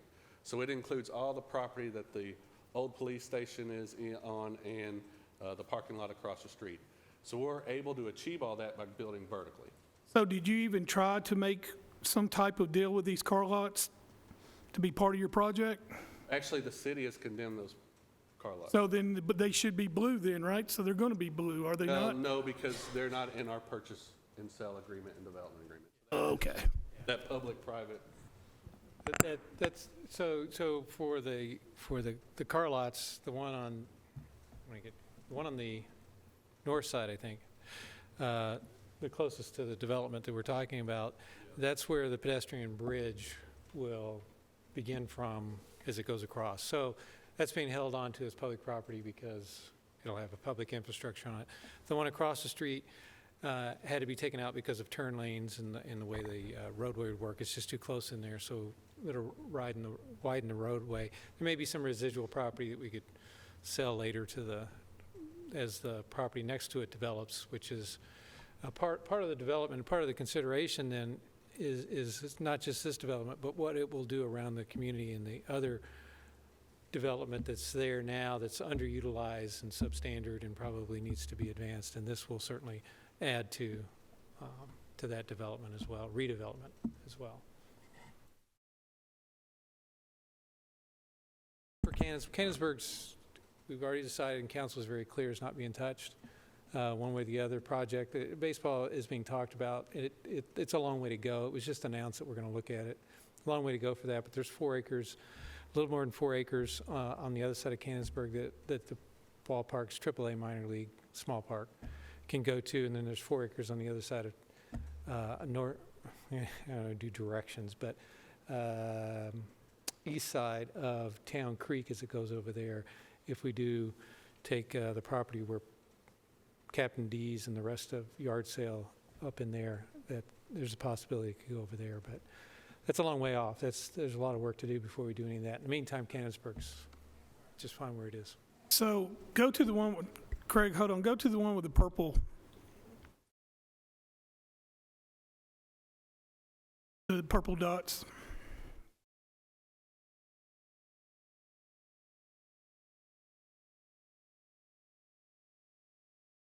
All right, explain this to me, Craig, because I assume these are spread out over 120 days. So what if he don't hit this second one? What's the city going to do? Yeah, there's different remedies. It depends on the stage of the development.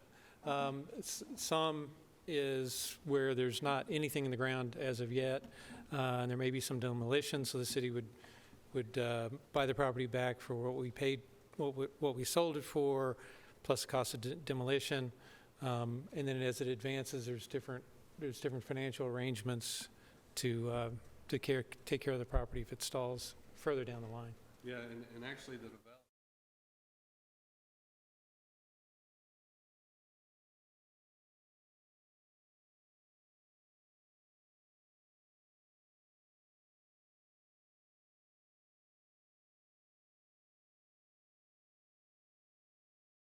development team isn't proceeding.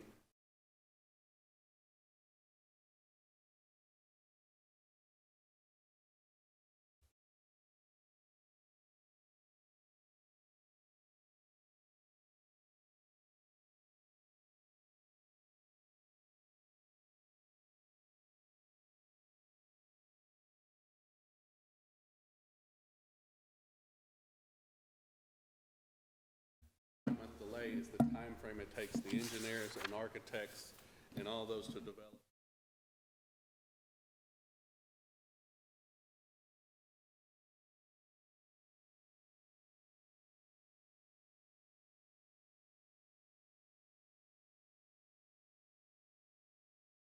The way they've set it up is that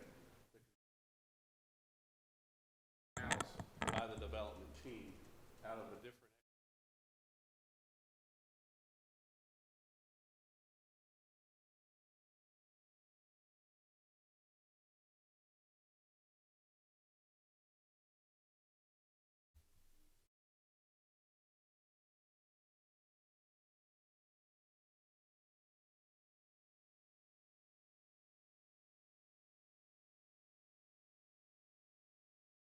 At the lines, if you see that 1, 2, 3.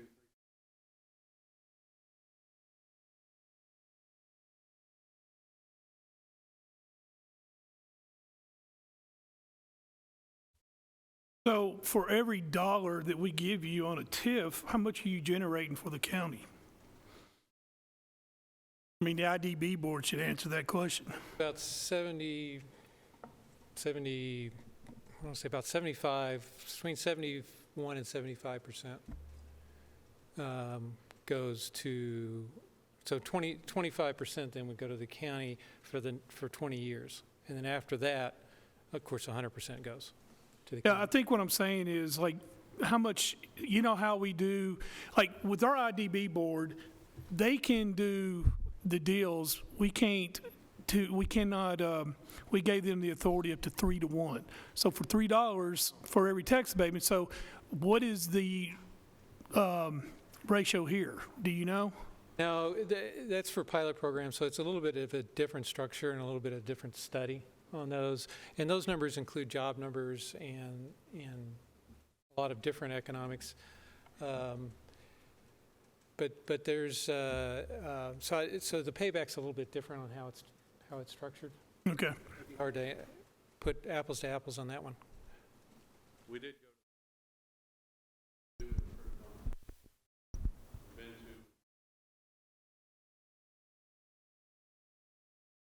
Yeah, hold on, time out. You need to speak in the microphone.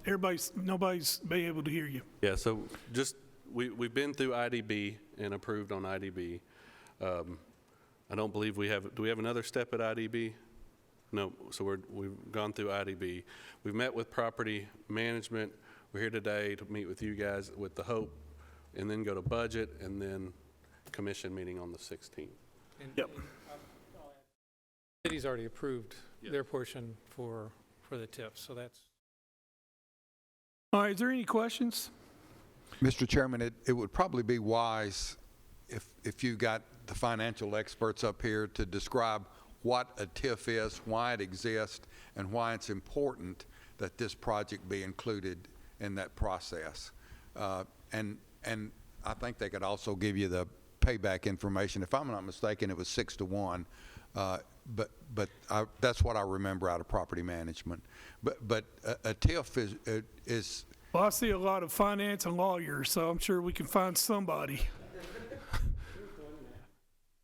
Before you speak, I want to recognize Commissioner Johnson. Okay, I'll hold my comments till he gets through, okay? Yes, sir. My name's Tom Trent. I'm a partner at Bradley Aram Bull Cummings, and I represent the city in connection with this TIF. First question was, what's a TIF and how does it work? You have done a lot of pilots in this community, payment in lieu of tax deals. Can you hear me now? It doesn't appear to be. Is it on? All right, so you've done a lot of pilots, and the way a pilot works is you convey the property to the Industrial Development Board, and that takes the property off the tax rolls. And then you cut a deal as to what they're going to pay instead of or in lieu of property tax. And that's what pilot stands for, payment in lieu of tax. Here, we're talking about the same property tax, but instead of it being abated through a pilot, it's in essence rebated to pay for costs of public infrastructure. And so you're declaring the property that they showed in that slide as part of a economic impact plan area, and that means that the property tax generated in that area that is over the base tax amount, which is what the taxes were on the property the year before the year in which the plan's adopted by statute, which is peanuts, plus the portion of your budget every year that's for dedicated taxes, which is defined as what you're using for debt service. So you're going to get all the debt service portion from every budget from now on, as is the city, plus the little bit of base tax. And we are not including the personal property tax in this TIF. I've done them where you do. So, for example, on a hotel, that's a sizable number because they have a lot of personal property and they replace it all the time. So you'll get all of that tax, plus you'll get all your construction fees, sales tax, you keep that, and the hotel motel tax.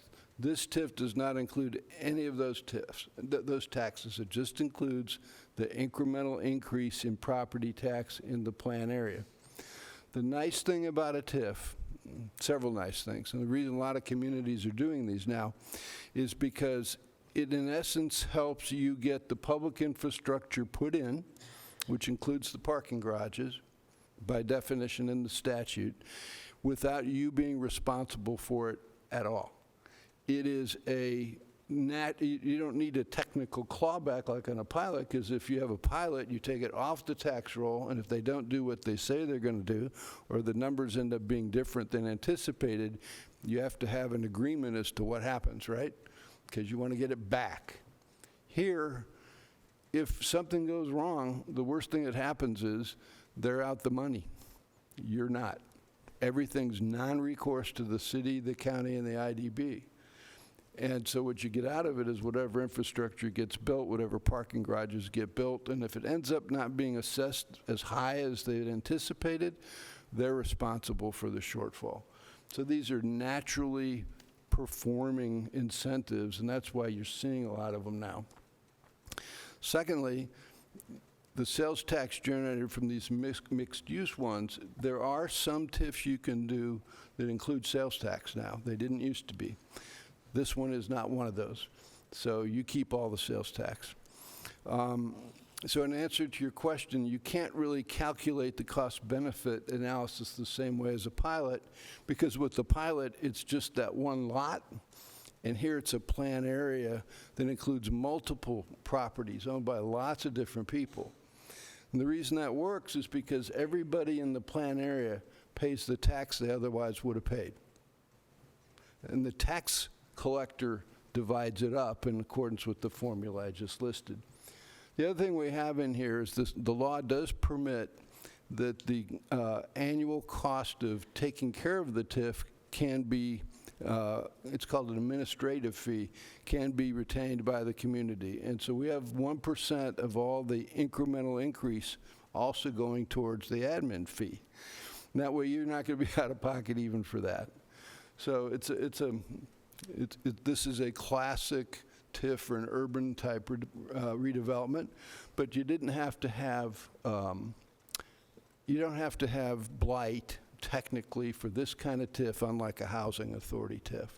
So it's a simpler, easier to administer type of structure, and it's done through the Industrial Development Board, who unanimously approved it. Does that help? It does. Just one quick follow-up. Sure. If I could, and Mr. Tyndall may want to nod his head yes or no, but the way I understand a TIF, tax incremental financing, deals with a revitalization project for the most part.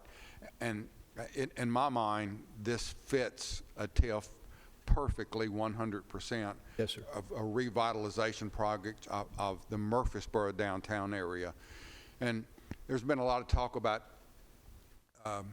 the cost to the county. What I see the cost to the county in a situation like this, if this were not approved and this development didn't happen, the cost to the county would be millions of dollars over a 50-year period of time. So it doesn't cost us anything. We're not out any cents, but the actual cost would be revenue not coming in. In my mind, this TIF, a revitalization project, fits the Murfreesboro long-term comprehensive land use plan 100%, which is what the county is going through right now, developing or redeveloping ours, but it fits that plan. They're building vertically to take better use or to make better use of their land. They're building vertically. Also fits their long-term comprehensive plan, plus the revenue that this thing would generate more than offsets any potential long-term costs that the county or the city may have. Is that a good summarization? That's very well said. I need you to come with me to all of these. I assume you're a yes then, right, Jeff? All right, here's what we're doing, gentlemen. If you have any more questions, please bring them up now, but we're looking for a motion to pass this to budget with a recommendation. So that's what we're looking at. Motion to pass to And budget. do I have a second? Have a second, Commissioner Cush. All those in favor say aye. All those opposed? Thank you, gentlemen. Thank you.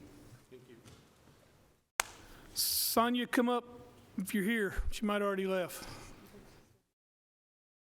Thank you very much for making, Oh, for being. go ahead. Hey, Hold up, guys. Hey. Back up. Come back. hey, I am not going to be ignored. Okay. I mean, I'm going to be brief. Okay. The premise, and this is simplistic, but the premise is that with this development, that in the future, over the 20-year period, that the increase in the valuation of the property, all this development, is going to wash out, and it's going to be beneficial for the city and the county all the way around. But there's no guarantee that it's going to decrease any property tax rate. Correct? That's not over your head.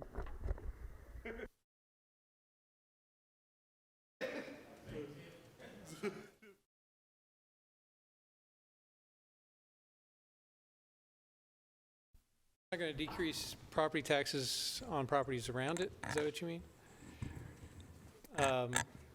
I think the short answer is for property taxes, no. I mean, we do go through an equalization, and so property taxes gets changed. The county does it too, the city does it too, so property taxes can change over a period of time. But generally speaking, the property is always appreciating. If you equalize your tax rate, it brings it back down to where it is, and sometimes that might be a little bit different. But no, this development will increase property taxes substantially over what it is now, substantially over a long term, and it will cause other property around it to increase their tax, their value in the tax that they create. One other question. In the event over the period of time that this would go south, is there any stopgap measures? There is. You had to speak in the microphone. So, Mr. Johnson, that is what all the diamonds are on here. So basically at any point, and there's more, so that's just on this development schedule. In the development agreement, it's every 120 days if they don't see progress. And if they don't hit any of these specific milestones, then it automatically reverts back to the city and they have the ability to purchase the property back at the price they have. And that's what keeps, that's what learning from mistakes is what that has done, is basically how do we set up safeguards in there so we're not left with a hole in the ground, we're not left with a partially produced project. Does that answer your question? I understand that from a previous meeting, but these gentlemen here needed to hear that. May I make one point? Can you hear me still? That's under the development agreement with the city. In addition, under the TIF documents, the developer, well, the city has required that they meet start dates that are tied to that, and if they don't, they can pull the TIF. And they have to meet completion dates for the primary elements. The hotel, well, first moving the radio station, the hotel, getting the garages done, or they can pull the TIF. And so we've got them coming and going on that because we don't want to have another conversation around the TIF not working. Thank you. Mr. Johnson, you good? Okay. Any more discussion before they walk out? Thank you, gentlemen. Apologize, Mr. Johnson. I apologize. Thank you. Sonia, come up briefly. Hit that clock. Open my mouth in 3 minutes. You guys know that. Okay. So everything should be on, yes, the HR report's on there, should be on your iPad. And I'm briefly going to go over this because I know you guys are tired.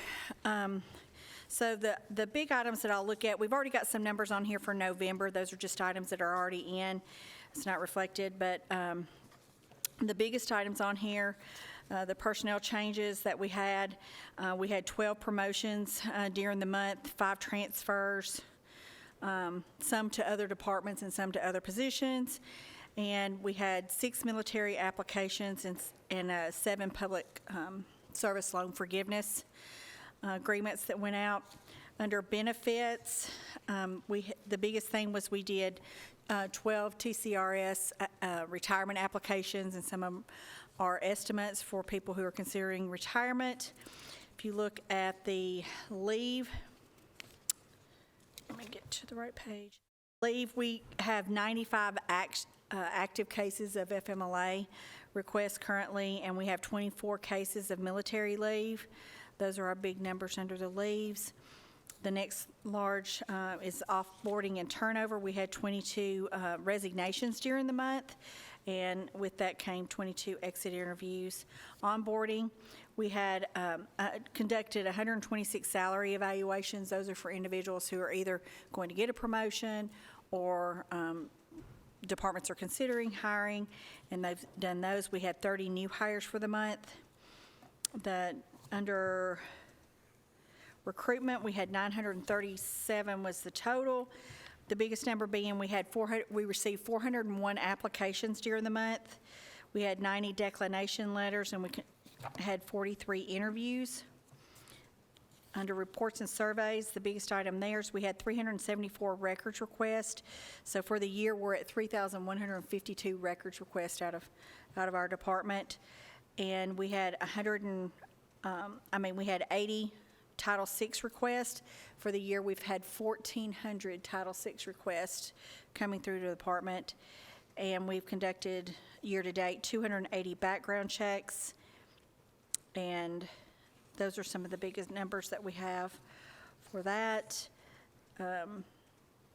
Special projects was our chili cook-off. For any of you that got to come, we had well over 200 people. And I will do a shout out to Nick Christensen. His chili did come in third, but it came in third, and it was good chili. So if you were there. Wait, what are you saying second? The mayor's office? Oh, Eric's chili came in second. He's making sure that I let him know. So if you've never been to the chili cook-off next year, you guys should come. There's the departments get pretty excited about it. So that was participation for that. And for training, we had 255, with the majority of that being it's our annual sexual harassment trainings going on right now, and we've had 128 people take that so far. So that is the snapshot. The other things that I won't go into detail, but if you have questions, I'll be happy to answer. I try to give you some additional information. I know there's a lot of conversation about some of the departments for the other subcommittees are saying, we're having a hard time hiring and those type things. So I want to give you some information, and it will outline the positions that are currently open and how many applications we have received during the timeline. And we'll give you an idea of how many applications are actually coming into some of the departments, because there's some positions that we have like 152 applications, 104 applications, 111 applications. So I would just encourage you to look at those numbers and look at the departments who are getting those. It also has the active job postings that we have right now by department. So like ambulance service has 4 postings, sheriff's office has 6. And the last document that's on there is all of our vacant positions as of right now, and it does tell you how long the position's been vacant, and also it tells you how many vacancies that department has specifically. So I'll be happy to answer any questions. Are there any questions for Sonia? Do I have a motion to approve? Motion to approve. Second. All those in favor say aye. All those opposed? All right, we have a budgetary item, and let me explain this to you. We're wanting to send this to budget. Human Resources, HR department falls under steering, so she has to present this to us on a budget amendment, and then we would pass it to budget if you recommend it. Go ahead, Sonia. So what this is every year we do HR conducts an employee recognition event. It's for those individuals who have reached a milestone anniversary, 10, 15, 20, and so on, and also anybody who is retired in that year.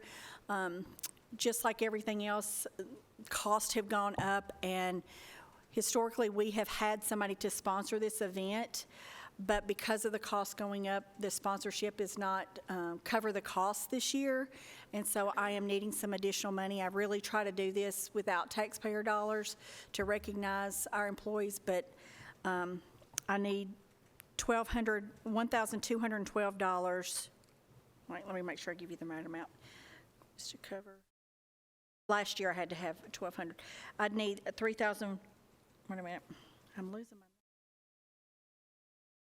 No, I don't think I need that much to cover this year. Okay, I'm sorry. I couldn't find my number on here. $4,500 to cover the cost this year. The cost of the catering has doubled. And so where we were paying $14 before, it's like $26 per person. And so that's pretty much the cost. We did get, I did request additional sponsorships, which Cigna gave us $1,000 to help offset the cost. And Cornerstone Financial Credit Union has been a huge partner for us for a year, but they could not give us the same amount that they had in the past. So I am here requesting those monies to celebrate and recognize our employees who have had milestones with us. Mr. Johnson? So basically, $4,500 coming out of the ending fund balance, correct? Yes, sir. I don't think that's going to make or break the ending fund balance. I move for approval of this to send it on to back to budget. Is there a second? Second. All right, we got to do roll call because this deals with money. So go ahead, Rachel.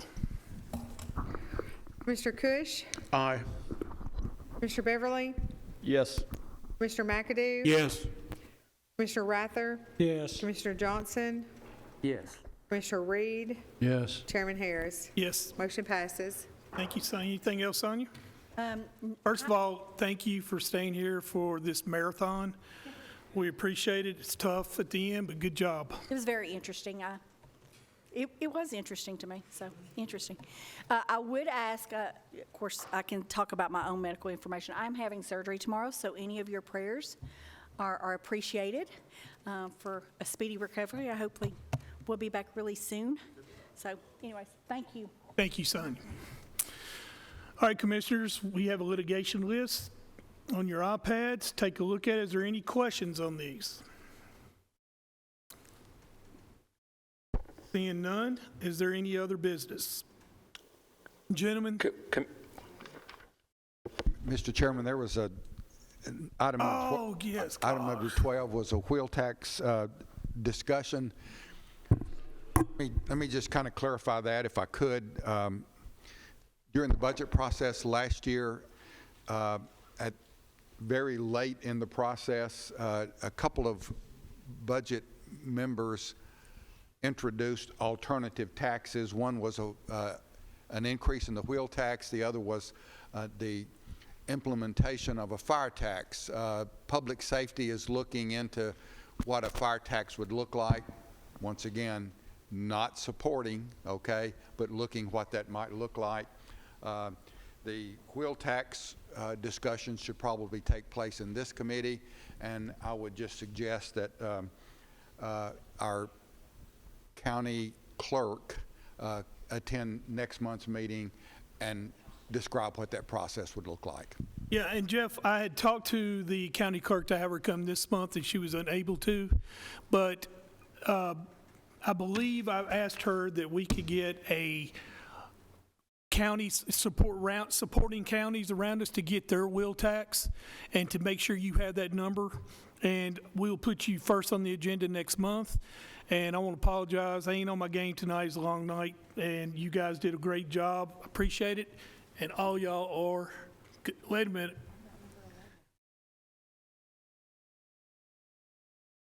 Oh, damn. Is there anything else before I get out of here? Shout out. All right, this is important, so I apologize. This is based on something that we passed. If y'all remember, we had said that we do not want anyone bypassing the committees and going straight to the full commission without a 2/3 vote. That's what we passed and that's what we agreed on. However, it does not adhere to state law. So what I'm proposing is we change that from 2/3 vote to a majority. That is within state law. Is that correct, Nick? Just to clarify, there's two spots, and you just mentioned the one, Commissioner. There's also a second area in the rules that require a 2/3 vote to suspend the rules, and that's been in place for a long time. And so this is kind of a house cleaning measure to say we're not going to require 2/3 votes on the item that you just explained, Commissioner, and then also the item that requires a suspension of the rules, and instead only require a majority of the commissioners. That's all this does. And there's two spots that require 2/3 in our rules. Those two spots would simply be changed to majority vote. That's all it does. So what we're saying is, for us to suspend the rules, it's a majority vote? Correct. And then a majority vote to approve them to talk? Correct. Everybody understand that? So moved. We got a second? Everybody. All those approve say aye. All those say nay. Is there anything else? Gentlemen, thank you. Adjourn.